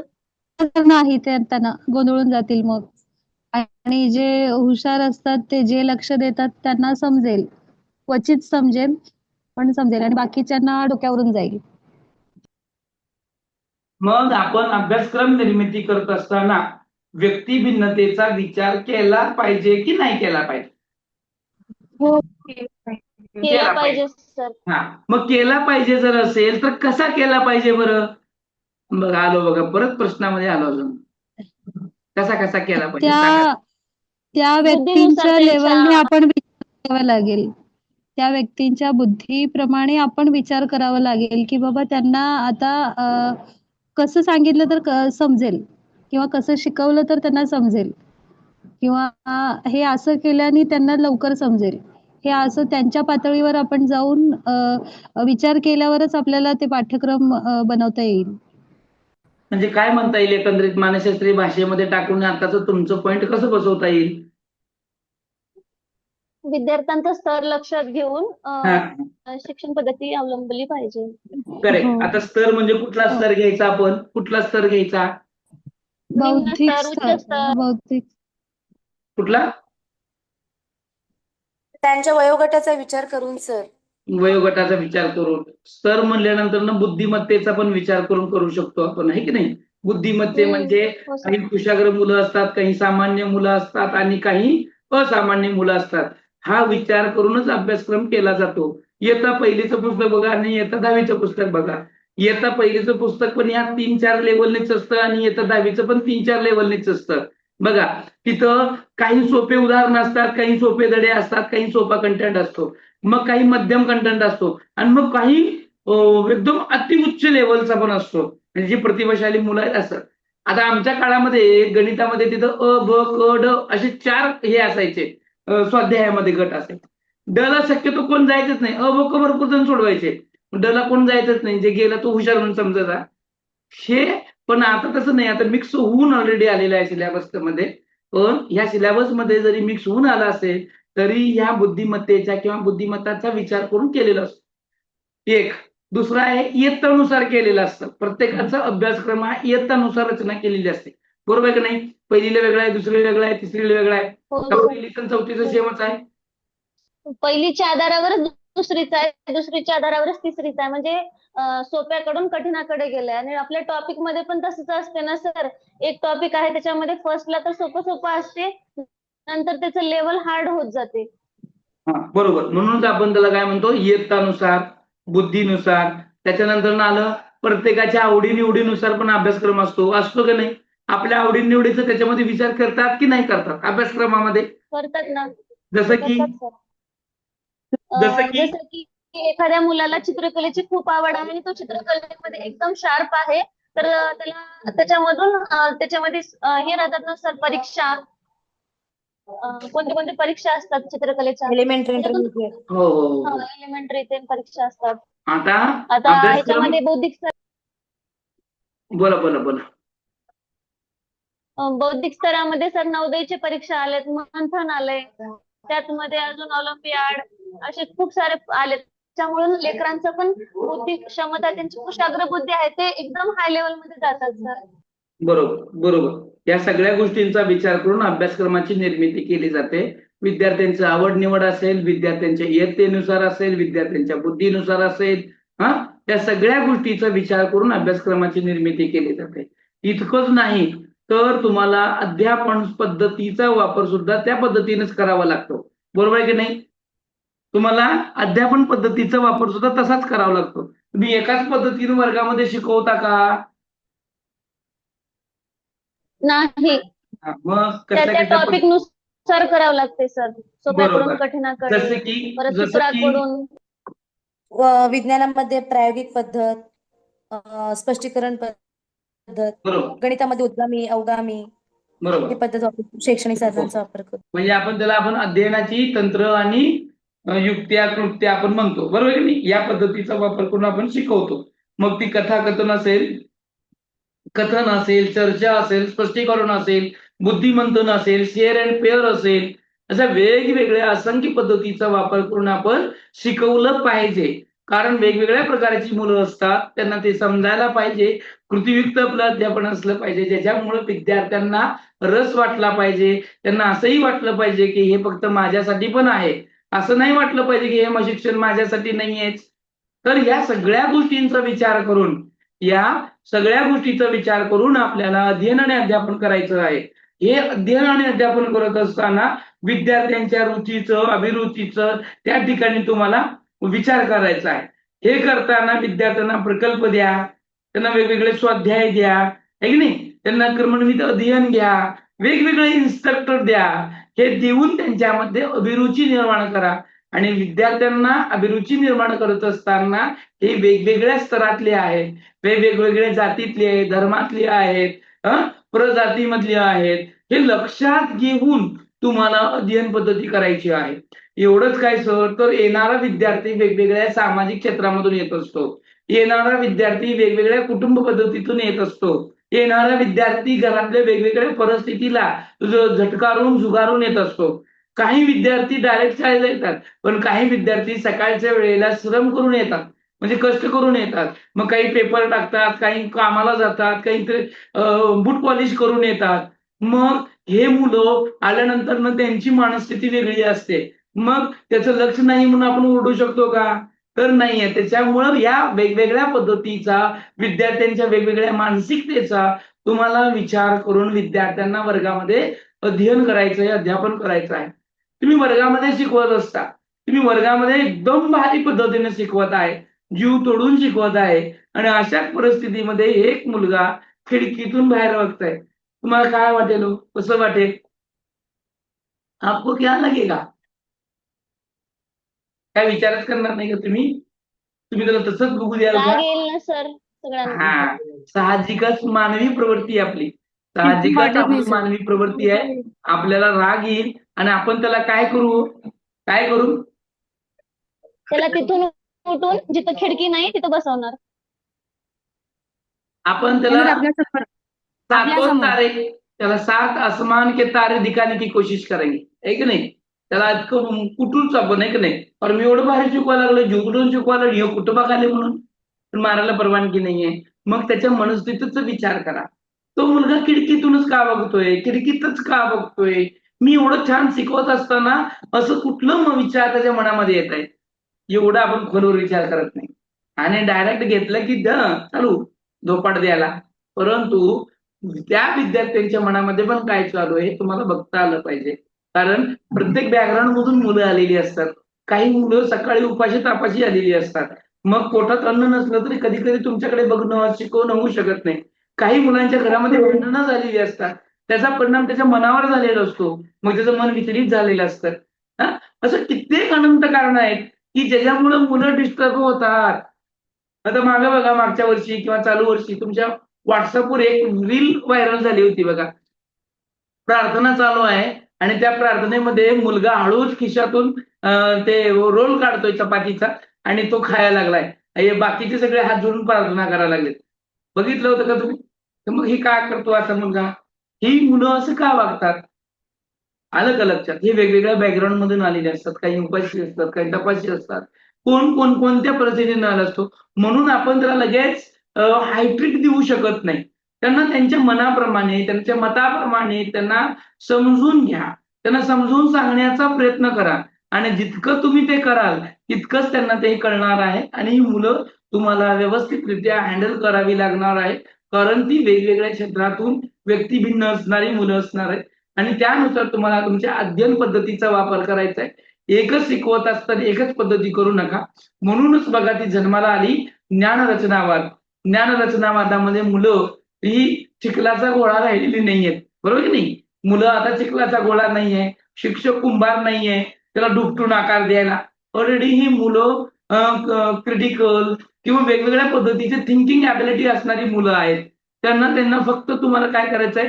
पुशअप करायचं आहे. त्या मुलांना फक्त त्यांच्या कल्पना विश्वामध्ये रममाण करायचं आहे आणि हे करण्याचं काम आता तुमचं रोल ऑफ टीचर चेंज झालेलं आहे. तिथं आता तिथं शिक्षक फक्त शिकवणारा नाहीये, तिथं तू मार्गदर्शक आहे, फॅसिलिटेटर आहे, है की नाही? मग ही सगळी भूमिका निभवत असताना तुम्हाला ही तुमची जी मुलं आहेत वेगवेगळ्या भूमिकेतून, वेगवेगळ्या क्षेत्रातून व्यक्तिभिन्न असणारी मुलं आहेत, ही लक्षात घेऊन तुम्हाला करायचं आहे. हे करत असताना बघा तुम्हाला अजून पण लक्षात काय घ्यायचंय तुम्हाला? मुलांचं वर्गीकरण. मुलांचं वर्गीकरण करायचं आहे तुम्हाला. म्हणजे व्यक्तिभेद घेत असताना त्याला आपण व्यक्तिभिन्नता हा लक्षात घेऊन वर्गामध्ये सुद्धा तुम्हाला मुलांचं वर्गीकरण करायचं. कशा प्रकारे आपण करू शकतो ते पहिलं पाहिलंच होतं. आठवतं का? आपण मुलांचं वर्गीकरण कसं करू शकतो? ह्या मुलांचं वर्गीकरण कसं करायचं? आपल्याला गट करायचे. कशी करू शकतो आपण गट? प्रगत आणि अप्रगत असणार आहे. Very nice. अजून भरपूर बघितलं आपण बघा. लिंगानुसार त्याच्या. बरोबर, व्हेरी नाईस. आपण अशा प्रकारे वेगवेगळ्या प्रकारे आपण मुलांचं वर्गीकरण करू शकतो. रुचीनुसार, अभिरुचीनुसार, हा की नाही? त्यांच्या क्षमतानुसार, त्यांच्या बुद्धिमत्तेनुसार, आवडीनिवडीनुसार आपण विद्यार्थ्यांची वेगवेगळी गट करू शकतो. बघा, काही मित्र असतात. मग त्या मित्राला दुसऱ्या गटात टाकलं की त्याला ते त्या गटात करमत नाही. मग अशी मित्र असणारी गट सुद्धा आपण करू शकतो. हल्ली मुलं मित्रामध्ये राहायला खूप धडपडतात. मग त्याच्यामुळे ते मित्र जर आपल्या गटात नसेल तर त्या मुलाचं त्या गटात लक्षच राहत नाही. म्हणून आपण त्या मित्रांचा पण गट करू शकतो, ठीक नाही? मग त्यामुळे काय होणार आहे? कुशाग्र मुलांच्या अभ्यासाचा, त्याच्या पद्धतीचा, त्याच्या सहवासाचा त्या गटामध्ये असणाऱ्या मुलावर परिणाम होतो आणि मग ही मुलं सुद्धा काय व्हायला लागतात? अभ्यास करायला लागतात, कुशाग्र व्हायला लागतात. त्यांचा सहवास आल्यामुळं ते बदलायला लागतात. त्याच्यामुळं अशा मुलांचं वर्गीकरण आपल्याला करता आलं पाहिजे. आता पाठीमागे तुम्हाला मी सांगितलं होतं बघा की वर्गामध्ये जर काही आता जो काही काही मागासलेला वगैरे भाग असतो की नाही, अशा भागामध्ये आता आपला भाग काही सुशिक्षित आहे, त्यामुळे इथल्या मुलांचं वर्तन खूप छान आहे. पण मागासलेल्या भागामध्ये मुलांचं वर्तन हे असामान्यच असतं. इतकं डेंजर की बघायला सुद्धा तुम्ही थिंकिंग सुद्धा करू शकत नाही. मुलं चक्क अशा वेगवेगळ्या आणि स्टँडर्ड लेवलच्या, हायर लेवलच्या शिव्या देतात. फक्त मुलंच देत नाही, मुली पण देतात. आता अशांचं काय वर्गीकरण करायचं? चांगल्या चांगल्या मुली शिव्या देणाऱ्या मुलींचं करू का आपण? नाही. शिव्या देणाऱ्या आणि न देणाऱ्या मुलांचा गट करू, आणि देणाऱ्यामध्ये न देणारी मुलं मिक्स केली, किंबहुना न देणाऱ्या मुलांचं अनुकरणही ते शिव्या देणाऱ्या मुलं करतील आणि त्यांच्या पण शिव्या ऑटोमॅटिकली कमी होते. असं आपल्याला काहीतरी वेगळेपण करायचं आहे. व्यक्तिभेद, त्यांच्यामध्ये असणारे त्या गुण, काही चांगले असतील तर ती वाढवणं, काही वाईट असतील तर ती शमवणं, त्यालाच म्हणतो आपण कमी करणं, हे आपल्याला करता आलं पाहिजे. एवढं करत असताना शिक्षकांना सुद्धा वर्गामध्ये वैयक्तिक लक्ष दिलं पाहिजे. काय मत आहे तुमचं? वर्गामध्ये शिक्षकांना वैयक्तिक लक्ष दिलं पाहिजे की नाही? हो सर, दिलं पाहिजे. कसं कसं? सर आता एखादा मुलगा जर समजा मी व्यसन करत असेल तर त्याच्याकडे लक्ष दिलं नाही तर तो बिघडतच जाणार ना. मग त्याच्याकडे वैयक्तिक लक्ष द्यायला लागते. अरे बाबा तू नको व्यसन करू असं सांगावं लागेल त्याला. बरोबर, एकदम बरोबर. अजून कोण सांगू शकेल?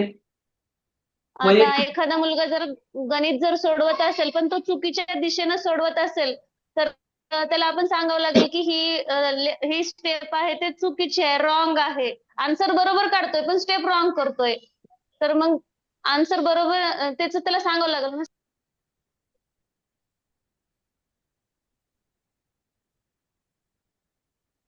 बरोबर, एकदम बरोबर. आता बघा, आपण वैयक्तिक लक्ष देत असताना सुद्धा आपण काय लक्षात घेऊ शकतो? मुलांच्या आवडी-निवडीनुसार काही मुलं आपण स्वाध्याय देतो पण ती स्वाध्याय करतच नाही. अशा वेळेस आपण वैयक्तिक लक्ष देऊन ती काय स्वाध्याय करत नाही ते पण करू शकतो. मंदबुद्धीची मुलं वर्गात असतील तर त्यांच्याकडे आपण विशेष लक्ष देऊ. त्याच्यासाठी वेगळी तासिका घ्यावी लागेल, आहे की नाही? मग हुशार मुलं आणि मग ही मंदबुद्धीची मुलं म्हणा किंवा सर्वसामान्य मुलं, ह्यांच्यामध्ये गटामध्ये एखादा मुलगा असं टाकून वेगवेगळे गट करू आणि त्या मुलाला त्या गटाचं प्रतिनिधित्व देऊ, त्याला आपण नेतृत्व गुण म्हणतो, ते देऊ आणि त्या इतर गटातल्या मुलांना सुद्धा आपण काय करू, त्यांना पुढे आणण्याचा प्रयत्न करू. जी मुलं वर्गामध्ये आता बघा सर्वसामान्य बरोबर असामान्य असणारी जी मुलं आहेत, जसं की अपंग असतील, मंदबुद्धीची, जडबुद्धीची, त्यांच्याकडे सुद्धा आपल्याला विशेष लक्ष देता आलं पाहिजे. आता काही वर्गामध्ये काही हुशार मुलांनी बौद्धिकदृष्ट्या मागास विद्यार्थ्यांना कशी मदत करायची असते हे पण आपण त्या विद्यार्थ्यांना शिकवायला पाहिजे. नुसतं गटात घेऊ करून जमत नाही. तर कधी कधी काय होतं, ती हुशार मुलं ती असामान्य मुलांना किंवा ढ मुलांना तुच्छ लेखतात. ते तुला काहीच येत नाही सर, ह्याला काहीच येत नाही. मग कधी कधी काय होतं माहितीये का, ही मुलं आणि त्यांच्यामध्ये गटच पडतात. हे लय शहाणं समजतंय स्वतःला आणि हे म्हणतंय ते खाला काय येतच नाही. अशा वेळेस ह्या शिक्षकांनी त्यांना समजून घ्यायचंय, त्यांना योग्य मार्गदर्शन करायचं आहे, त्यांना प्रशिक्षण द्या तुम्ही की कसं वागायचं आहे, कसं नाही वागायचं. आणि नेहमी लक्षात घ्या की आपण वर्गामध्ये होमवर्क देतो. हे होमवर्क देत असताना प्रत्येक मुलाच्या कुवतीनुसार होमवर्क दिला गेला पाहिजे. नाहीतर हे 100 वेळा लिहून आणा, हे 200 वेळा लिहून आणा, हे एवढं पाठ करा, तेवढं करा. आता हे मंदबुद्धीचं पोरगं एवढं लिहून आणन का? आणेल का? आणेल का?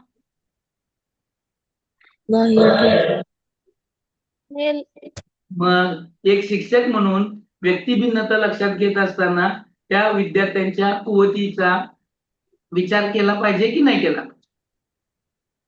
केला पाहिजे. हो सर, केला पाहिजे.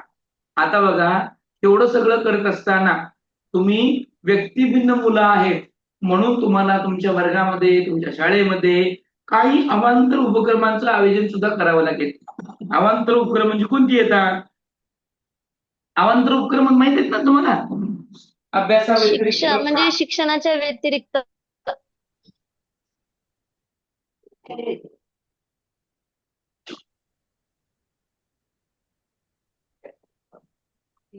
अवांतर वाचनासाठी वाचक जर पुरस्कार ठेवला मुलांना वर्गामध्ये म्हणजे आठवड्याभरात कोण जास्त पुस्तकं वाचतं? मग त्या गोष्टीची छोटी छोटी का पुस्तकं असेल. आता बघा, मुलामध्ये आवडी निवडी निर्माण होण्यासाठी आहे हे रोजच्यापेक्षा वेगळं पण वाटण्यासाठी, आहे की नाही, आहे रोजचं शिकून मुलं कंटाळतात. मग या मुलांना काही अवांतर उपक्रमांचं आपल्याला आयोजन करावं लागतं.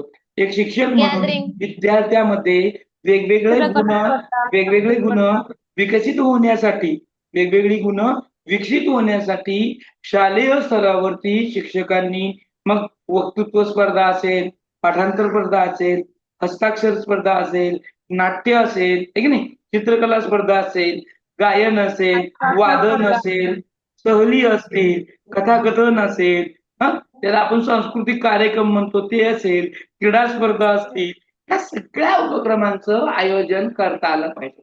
म्हणजे ज्या मुलांना ज्याच्यामध्ये आवड आहे, ज्या मुलांना ज्याच्यामध्ये अभिरुची आहे, त्याच्यामध्ये तो आपल्या त्या गोष्टी विकसित करेल. त्याचबरोबर त्याचा शारीरिक, मानसिक, भावनिक, सामाजिक विकास सुद्धा होईल. बरोबर आहे की नाही हो? बरोबर आहे की नाही? हो सर. मग याच्यामुळं काय होईल, प्रत्येक विद्यार्थ्याचा आपण आवडी निवडीचा विचार केल्यामुळं प्रत्येकाला त्या उपक्रमामध्ये सहभागी करून आपल्याला घेता येईल आणि त्यानुसार आपल्याला त्याचा विकास सुद्धा साधता येईल.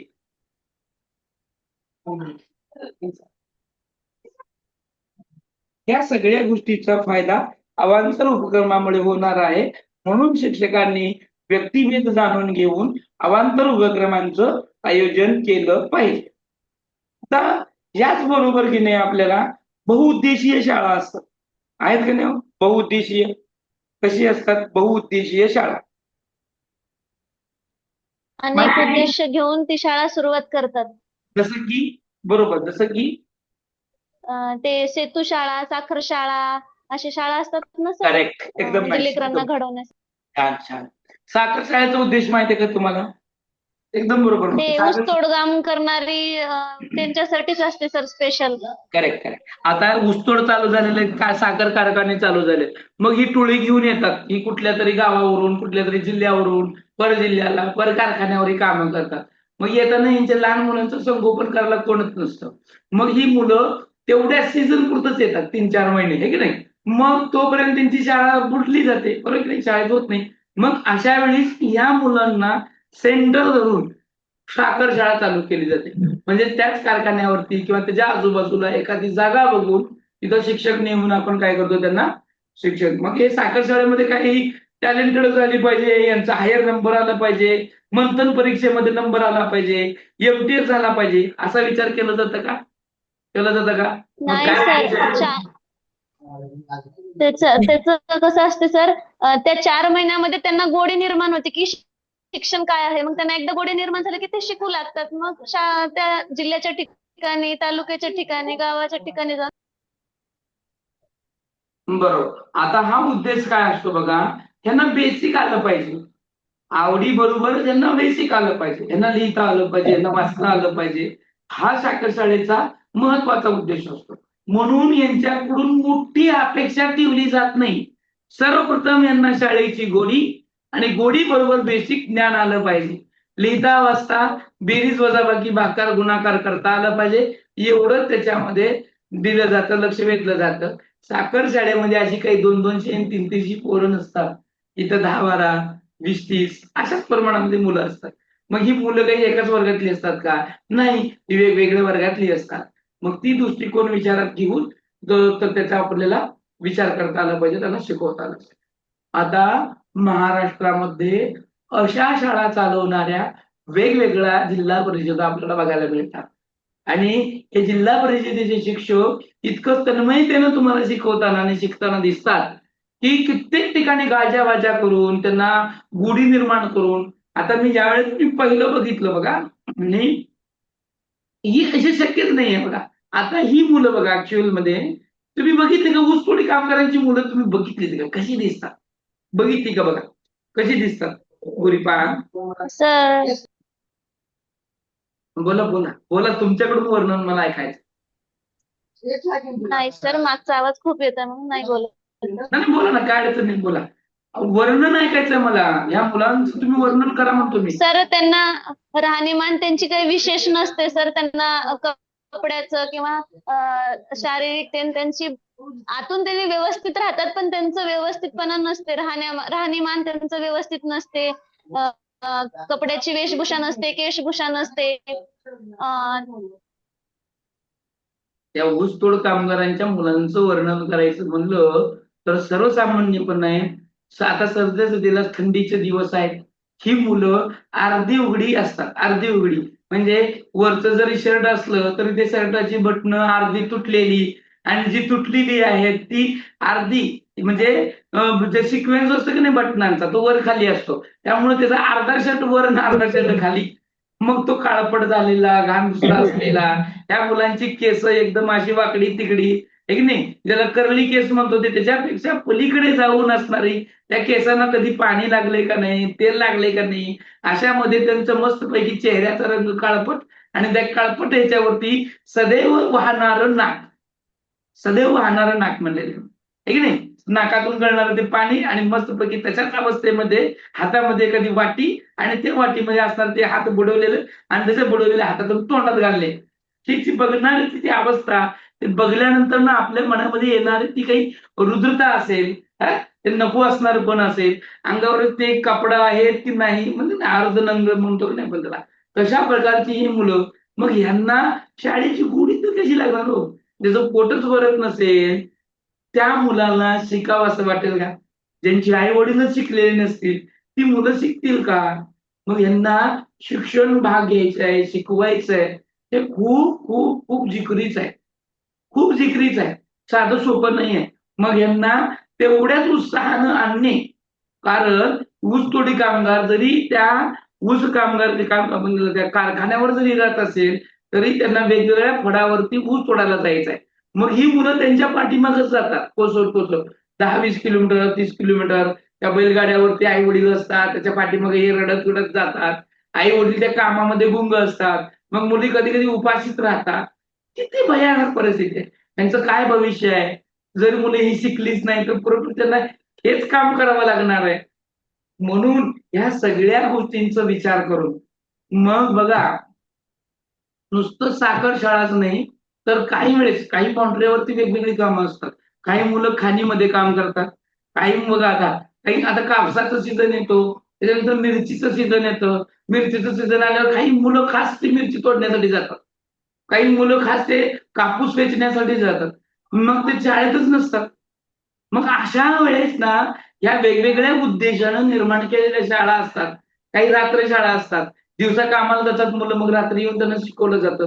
मग अशी उद्देश लक्षात घेऊन, आणि हे भेद आहेत, हे भेद आहे, आणि हे भेद लक्षात घेऊन आपल्याला शिकवता आलं पाहिजे.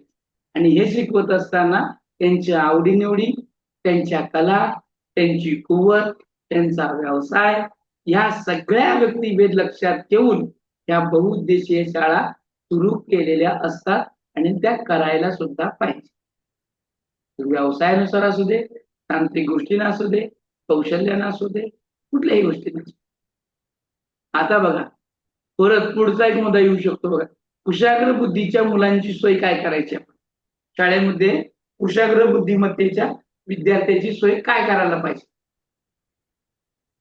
सांगा? काय करायला पाहिजे? तुमच्या शाळेतच आहेत ते मुलं, काय करायला पाहिजे? तर त्यांच्यासाठी जे टेस्ट असतात, म्हणजे नवोदय, परत मंथन, ऑलिम्पियाड, अशा त्यांना स्पर्धेमध्ये भाग घ्यायला लावायचं, मग त्यांचा त्याच्यामधून विकास होते ना सर. बरोबर. अजून? स्पर्धा परीक्षामधून. बरोबर. अजून? ग्रंथालयाचा वापर करायला त्यांना सांगायचं, छान छान जेणेकरून छान, आवडीनुसार. करेक्ट करेक्ट, ग्रंथालयाचा वापर करायला पाहिजे. छान. अजून? अजून? बरोबर आहे, बोला. शिकवले वर्गामध्ये 1 ते 10 वर्गसंख्या शिकवल्या तर पुढे त्याला 1 ते 50 पर्यंत स्वतः काढायला त्याला जर सांगितलं तर तो करेल ना, त्याच्यामध्ये गुंतून जाईल. हा, बरोबर बरोबर. अजून? इंग्रजीमध्ये A to Z अक्षराचे स्पेलिंग शोधायला लावले तर त्याच्यामध्ये पण त्याच्या लिखाणाचा सराव पण होईल. हा, बरोबर. बरोबर. अजून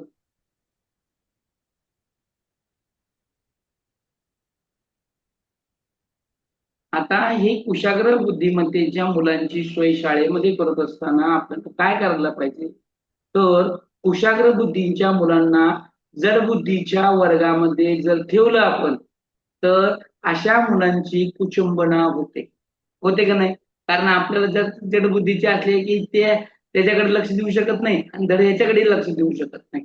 त्यामुळं जी काही कुशाग्र मुलं असतात त्यांची कुचंबना होते, त्यांच्या सगळ्या गोष्टीवरती आपलं दुर्लक्ष होतं आणि मग ती मुलं कधी कधी दिशाळ होऊ शकतात.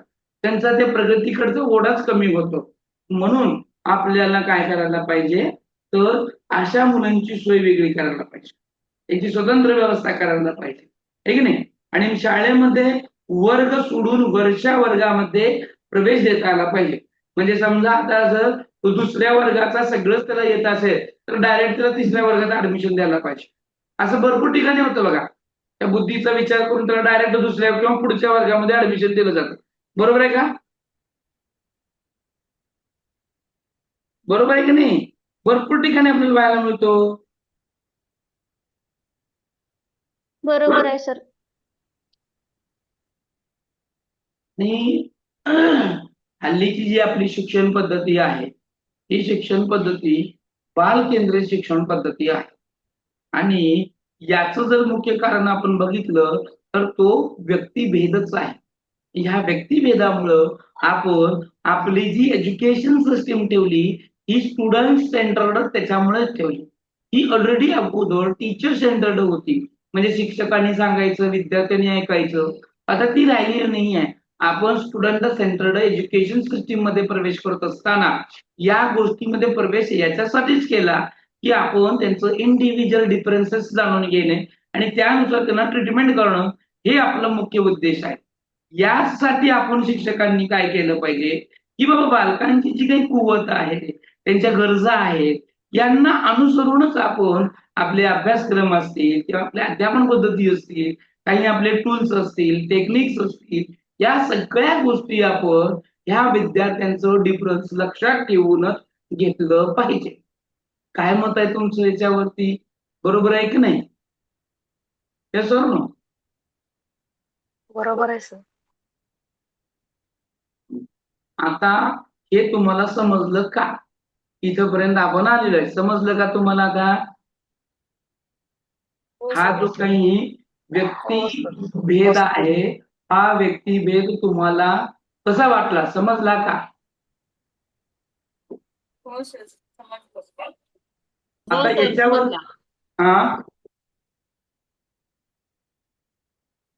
काय म्हणले? आता मी याच्यावरती एक प्रश्न विचारू का? याच्यावरती एक दोन प्रश्न घेऊ का? कारण आता बरोबर 9:15 वाजलेले आहेत. 9 वाजता परत मॅडमचा तास येतो, तोपर्यंत मी एक दोन प्रश्न विचारतो आणि मग जर पुढचा आपला जो काही कंटेंट आहे त्याची एक प्रस्तावना करतो. आता जर केली तर मग ते तुमच्या लक्षात पण राहणार नाही. किंबहुना आपण प्रश्नच घेऊयात. प्रश्न घेतले की तुम्हाला ते मला वाटतं असं जरा फायदा होईल त्याचा. होईल का? मग हे प्रश्न तुमच्या डिस्प्लेला दाखवू का मी फक्त विचारू? प्रश्न डिस्प्लेला दाखवा सर. हा, डिस्प्लेला जर पॉसिबल झालं तर मी दाखवतो. जरा समजा नाहीच हे झाले तर थोडं अडचणी येईल. एकच मिनिट, मी ऍडजस्ट करून बघतो ते दाखवता येतात का. आले तर खूपच छान, म्हणजे मला पण जास्त बडबड करावी लागणार नाही. एक मिनिट.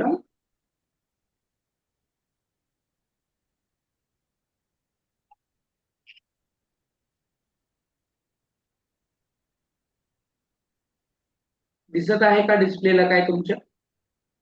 नाही सर. नाही.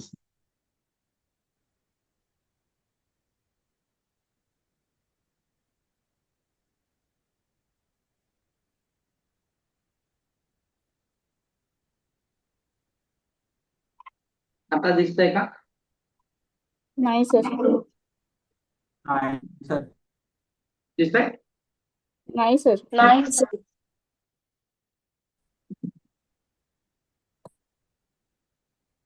जसं दिसेल तसं ऍडजस्ट करावं लागेल हं. म्हणजे असं तर व्हॉट्सअप वरून घेतो मग दाखवतो म्हणजे तुम्हाला असं दिसेल. कारण ते आता असं दिसणं पॉसिबल नाहीये. आता काय दिसतंय का डिस्प्लेला? दिसतंय का लोडिंग ऑफर होऊ लागले सर. हा सर होतोय दिसलंय. दिसतंय? व्हॉट्सअप आलं. हा व्हॉट्सअपवर आता ते इकडून दिसेना म्हणल्यावर इकडून दाखवला मग. दिसतंय का बघा? पहिला प्रश्न दिसला का? वाचून उत्तर सांगा. वर्गात काही विद्यार्थी गणितात खूप हुशार आहेत तर काही चित्रकलेत. हा फरक प्रामुख्याने काय दर्शवतो?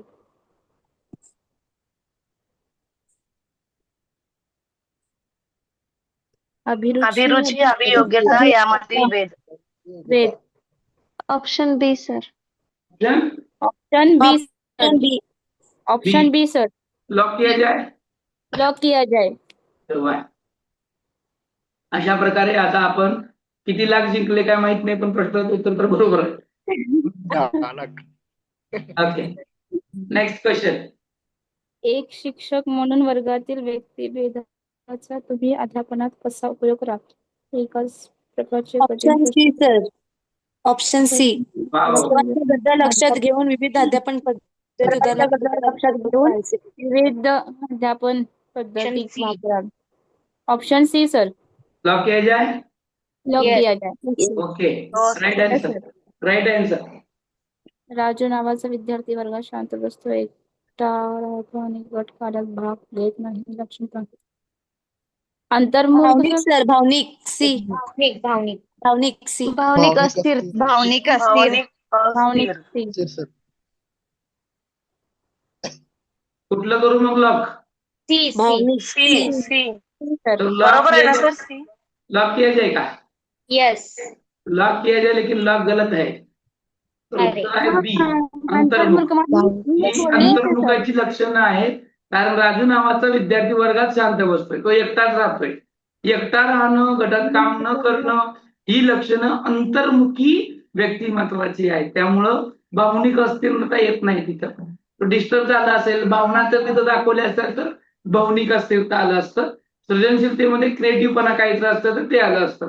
अशा वेळेस लक्षात घ्या जर आपल्याला समजत नसेल किंवा आपण एक दोन पर्यायामध्ये जर अडकलेलो असू तर खालच्या पर्यायाचं उत्तर काय असू शकेल बरं असं विचार करायचं आणि मग तोडायला चालू करायचं.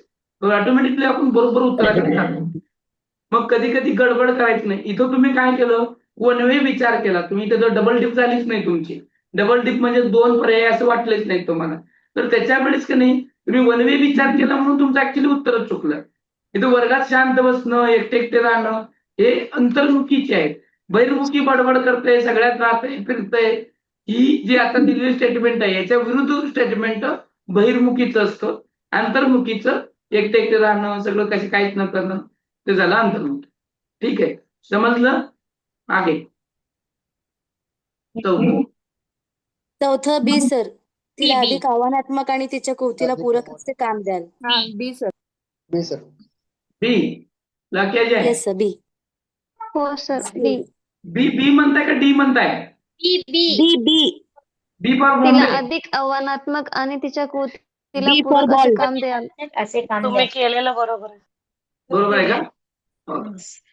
मी जर केलेलं बरोबर असेल तर उत्तर बी बरोबरच असेल आहे की नाही? चला पुढं. सर कालचं स्लाइड ऑप्शन दिसत नाही. ऑप्शन दिसत नाही. हा आता दिसू लागलं? हो सर. आता दिसतंय का बघा? पाचवं थोडं वर घेतलं आपण. हो मानवी विकास, अनुवांशिक आणि यांच्यातील अंतर्क्रिया. बुद्धिमत्ता सर. बी. बी. कितवं आहे? पाचवं आहे ना आता? हो सर. पाचवा. अनुवांशिकता आणि बुद्धिमत्ता. परिसर सर. बुद्धिमत्ता. परिसर. बघा गडबड सर करू नका. परिसर येत आहे का सर? परिसर येत आहे का? मला विचारू नका तुम्ही सोडवा. मी तर मला माहितच आहे. तुम्हाला काय बुद्धिमत्ता असेल? सर. अनुवांशिकता आणि वातावरण. बुद्धिमत्ता. परीक्षेमध्ये मी दिलेलं आहे. परिसर. बुद्धिमत्ता सर. बुद्धिमत्ता. वाव. किसको लॉक करू मैं? परिसर को. परिसर कोल्हापूर. तर याचं उत्तर जे आहे ना ते याचं उत्तर आहे टिक टिक 1. याचं उत्तर आहे टिक टिक 2. परिसर. बुद्धिमत्ता कशी येईल हो? तुम्हाला मी आतापर्यंत काय काय शिकवलं आणि कसं शिकवलं. कुठल्याही गोष्टीवर पहिला 2 गोष्टीचा परिणाम होतो. जिथं अनुवंश आला तिथं अनुवंश आला तिथं वातावरण येतोच. जिथं अनुवंश आला तिथं वातावरण येतोच. आणि सगळ्यात सोप्या प्रश्नाच्या उत्तराला तुम्ही चुकलं. याच्यावर मला खूप खेद वाटतो की तुम्ही एवढं शिकलं ना सगळंच घालवलं. आणि हा प्रश्न पडलेला आहे पाठीमागच्या प्रिव्हियस इयर क्वेश्चन पेपर मध्ये आलेला प्रश्न आहे. आणि असाच जर सोपा प्रश्न असला भारी प्रश्न जर तुम्ही ऐन मोक्यामध्ये जर चुकला तर कसं व्हायचं. म्हणजे तुमची अजूनही विचार करण्याची अबिलिटी तुम्ही बरोबर वाढवलेली नाहीये लक्षात येतं. ठीक आहे पुढचं.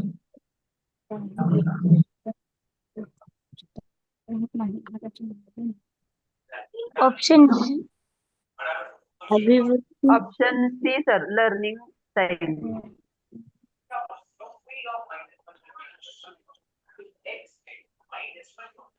सी अध्ययन शैली येते सर. सी आहे सर अध्ययन शैली.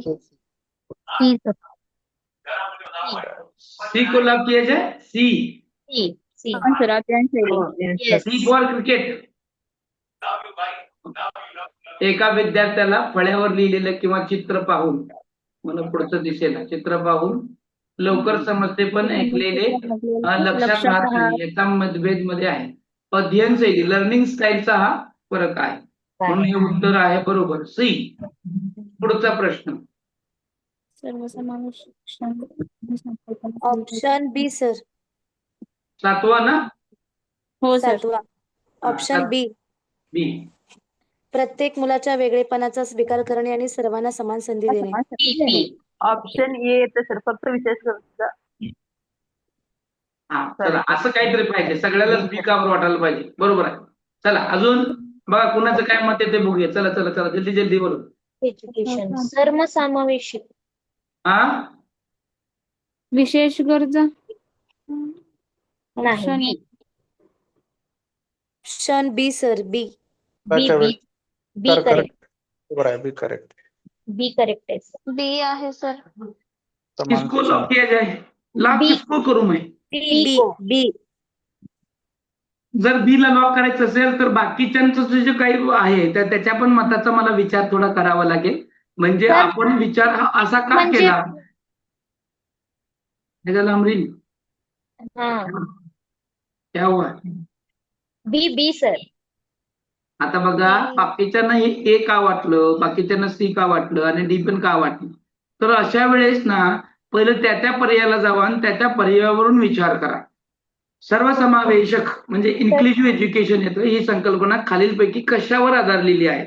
ऑलरेडी सर्वसमावेशन शिक्षणाकडे आपण गेलो नाही तरी सुद्धा तो सोडवता आला पाहिजे. म्हणजे फक्त विषय शिक्षणासाठी आहे म्हणजे स्पेशल नीड असलेली आहे. प्रत्येक मुलाच्या वेगळेपणाचा इंडिव्हिज्युअलिटी स्वीकार करणे आणि सर्वांना समान संधी देणं. मुलांच्या बुद्धिमत्तेनुसार ऐकू विभागणी करणे आणि सर्वांसाठी एकच कठोर अभ्यासक्रम ठेवणं. एकच कठोर अभ्यासक्रम कधी ठेवता येत नसतं. विभागणी करणं म्हणजे सगळ्यांचं समान कधी संधी होत नसते. आणि फक्त कधीच आम्ही सर्वसमावेशक मध्ये आम्ही फक्त विशेष गरजा असणाऱ्या मुलांचा समावेश केलेला नाहीये लक्षात घ्या. तर आम्ही सर्वसमावेशक मध्ये काय केलं यांच्यासाठी विशेष शाळा काढल्याच नाहीत. ज्या ऑलरेडी शाळा आहेत त्याच्यामध्ये ही विशेष मुलं आणली आम्ही. म्हणून त्याला विशेष शिक्षणाला काय झालं तर प्रत्येक मुलांच्या वेगळेपणाचा स्वीकार आपल्याला करायचा आहे. तो वेगळा का असेना आणि सर्वांना समान संधी द्यायची आहे. म्हणून याचं उत्तर आपलं बी आलेलं आहे. ओके कळलं त्याचं कारण काय आहे ते. पुढं 8वं. कधी पण थिंकिंग करताना अशी व्यवस्थित करा गडबड करू नका. अभिरुची सर. अभिरुची. ए. ए. ए.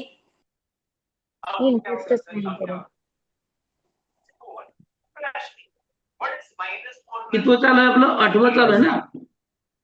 8वं सर. ए. अभिरुची. अभिरुची सर. तुमचं मत काय आहे. ए. अभिरुची. ए. 100% का. Yes sir. आता मी बघू का मग पुढं मी वाचू का? हो. अमितला गणिताची भीती वाटते आणि तो मला गणित कधीच जमणार नाही असे मानतो. हा त्याच्या डॅश मधील भेद दर्शवतो. अभिरुची, शारीरिक अभिवृत्ती सर. आणि अभिवृत्ती आणि बुद्ध्यांक.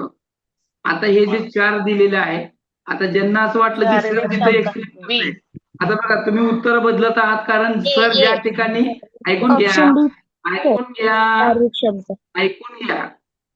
आता तुम्ही माझ्यापेक्षा पुढचे आहे आणि हुशार आहे. सर ज्या ठिकाणी विश्लेषण करतो त्या ठिकाणी आपलं उत्तर चुकलेलं असतं हे तुम्हाला माहित झाले म्हणून तुम्ही बी लगेच पर्याय बदलायला लागते. हे नाही तर बी नाही तर सी नाही तर एक नाही, हे नाही तर एक, कुठे तर गोळी लागतेच आपली. पण ऍक्च्युअली लक्षात घ्या, अभिरुची जी आहे, इंटरेस्ट, त्या गोष्टीतली तिथली कला आहे, तिथली आवड आहे आणि त्या आवडीच्या संदर्भात असणारी ती घटना आहे. पण इथं काय दाखवले, वृत्ती दाखवली आहे की मला कधी जमणारच नाही. ऍप्टिट्यूड आहे, तो ऍटिट्यूड आहे की मला कधीच जमणार नाही आणि हा भेद दर्शवतो अभिवृत्ती. म्हणून याचं उत्तर आहे सर मी सांगितलं ना सर. कधी सर सांगितलं? तुम्ही क्वेश्चन वाचले बरोबर सांगितले ना सर. सगळेजण अभिरुची म्हणत होते त्यामुळे मी काही बोलले नाही. बरं ठीक आहे. म्हणजे तुमच्या एकट्याच बरोबर आलेलं आहे. असं जर असेल तर एकट्याच बरोबर आहे आणि जर तसंही जरी असेल तर याचं एक्सप्लेनेशन होणं खूप गरजेचं आहे. लक्षात घ्या, एक्सप्लेनेशन का गरजेचं आहे तर परत तुमची चूक होता कामा नये. बरोबर आहे की नाही? परत या घटनेबद्दल तुमची चूक होता कामा नये. पुढचा प्रश्न.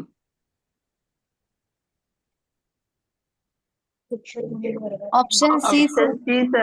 लवचिक आणि विविध तंत्राचा वापर. उदाहरणार्थ तोंडी प्रात्यक्षिक निरीक्षण वापर करणारे. ऑप्शन सी लवचिक आणि विविध तंत्राचा वापर करणारे. आणि विविध तंत्राचा कोणाला लॉक करू? Option C. Option C. Option C sir. लवचिक आणि विविध तंत्रांचा वापर करणारे. Okay, very nice, right answer. Next question. B येते सर. समस्या सोडवण्यासाठी नवीन आणि वेगळे मार्ग. Yes, B. B sir. समस्या सोडवण्यासाठी नवीन आणि वेगळे मार्ग. Very nice. नेक्स्ट. एक विद्यार्थी अभ्यासात मागे पडत असल्यास शिक्षकाचे प्रयत्न करतात. Option C. त्याच्या मागासलेपणाचे नेमके कारण शोधण्याचे त्यानुसार प्रयत्न करणे. Option C sir. सी. किसको लॉक किया जाए?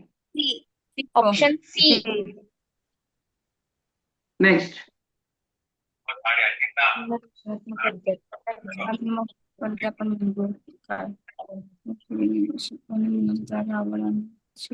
बी सर. Option B. मुलांची तयारी, आवड आणि आवड आणि अध्यापनात बदल करणे. Option B. Correct answer. Next. वर घ्या ना, ऑप्शन दिसत नाही. कितवं 13 आहे ना आपलं? Option B sir. प्रकल्प किंवा प्रात्यक्षिक पद्धत, प्रोजेक्ट और प्रॅक्टिकल. अधिक चांगले शिकतात त्यांच्यासाठी कोणती पद्धत सर्वात प्रकल्प आणि प्रात्यक्षिक. Option B sir. Option B. प्रकल्प किंवा प्रात्यक्षिक पद्धत. प्रॅक्टिकल. लॉक किया जाए? Yes sir. Okay, right answer. 13 बरोबर आहे. पुढं. Option B sir. अनुवंशिकता सारखी असली तरी त्यांना मिळणारा परिसर आणि अनुभव परिसर आणि अनुभव. सर बी. ऑप्शन बी. इथे एक लॉजिक पण येतो. म्हणजे एखादा पर्याय कळत नसेल तर त्यावेळेस बी लॉजिक काय असतं माहिती का? दिलेल्या पर्यायामध्ये सगळ्यात लांब जो आहे. नेक्स्ट. मुले आक्रमक असतात आणि शांत असतात.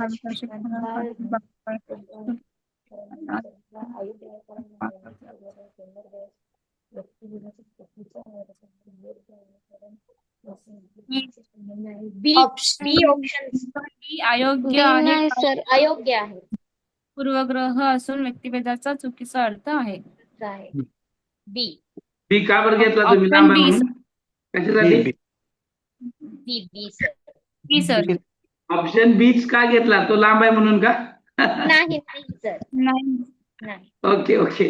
There is a gender bias. म्हणजे Gender आपण तो मुलगा आणि मुलगी भेद म्हणून केला म्हणून तो जेंडर बायस होतो, त्यामुळे तो right answer. Next. Option C sir. लहानशा अपयशावरून विद्यार्थ्यांना सर्वांसमोर रडूबाई किंवा भित्रा असे चिडवणे टाळावे.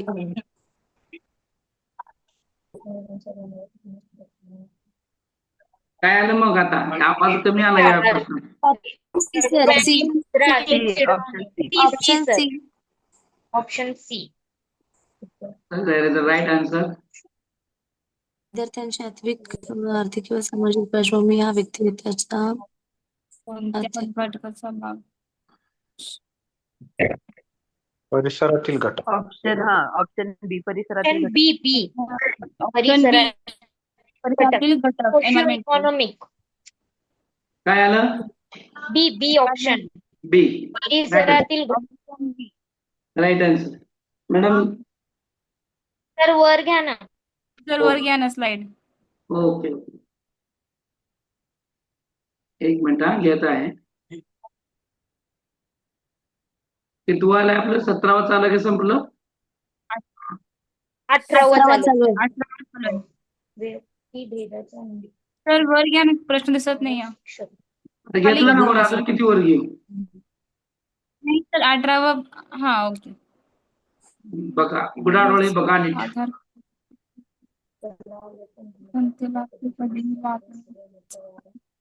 Option B sir. तुझ्या भावाकडून काय? बी ऑप्शन बी.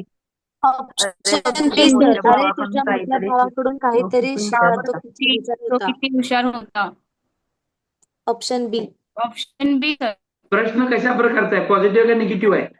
निगेटिव्ह क्वेश्चन आहे सर. निगेटिव्ह क्वेश्चन आहे सर. अरे तुझ्या निगेटिव्ह क्वेश्चन आहे. उत्तर काय असणार आहे मग? उत्तर कोणतं असणार आहे? निगेटिव्हच असणार आहे. बी. निगेटिव्ह असणार आहे. म्हणजे याचा अर्थ बाकीचे पॉझिटिव्ह आहेत का? Yes sir. म्हणजे इथं शिक्षकांनी काय केलेलं आहे, हे शब्द कधी, हे वाक्य कधीच वापरायचं नाही. म्हणजे जे वाक्य वापरणारे वाक्य. चला आज आपण हा भाग वेगळ्या पद्धतीने शिकूया. तुला नक्की कुठे अडचण येते मला सांग. तुम्ही सर्वजण माझ्यासाठी महत्वाचे आहात. हे पॉझिटिव्ह आहे आणि एकच निगेटिव्ह आहे. अरे तुझ्या मोठ्या भावाकडून काहीतरी शिक, तो किती हुशार आहे, तू किती डॅश आहे. पण त्याचं काय केलं आपण? त्या ठिकाणी भेद केला, त्या ठिकाणी त्याचं अपमानित असं बोलणं केलं. हे कधीही शिक्षकांनी वापरायचं नाही. हा. आता पुढचा प्रश्न. Option B sir. Option B sir. विद्यार्थ्याच्या क्षमतेनुसार बदल करणे. ऑप्शन बी.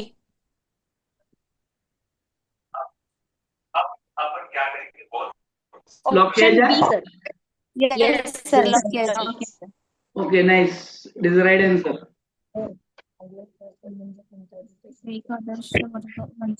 C sir. Next question.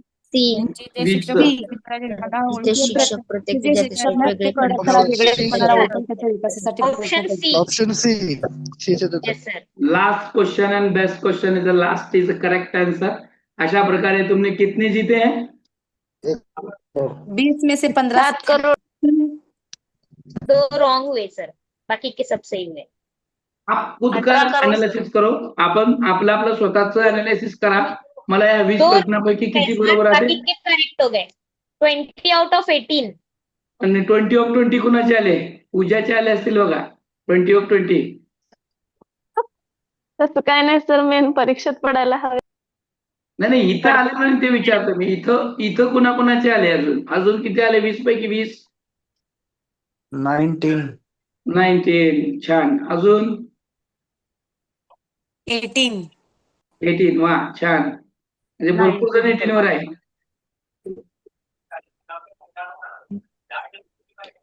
छान. म्हणजे आपल्याला आपलं अनालिसिस सुद्धा करता आलं पाहिजे आणि त्याच्यानुसार आपल्याला आपण कुठे आहोत हे बघता आलं पाहिजे आणि आपण नेमकं कुठं चुकलो, का चुकलो हे फक्त बघा. जर तुम्ही तुमचं स्वतःचं अनालिसिस केलं, मी कुठं चुकलो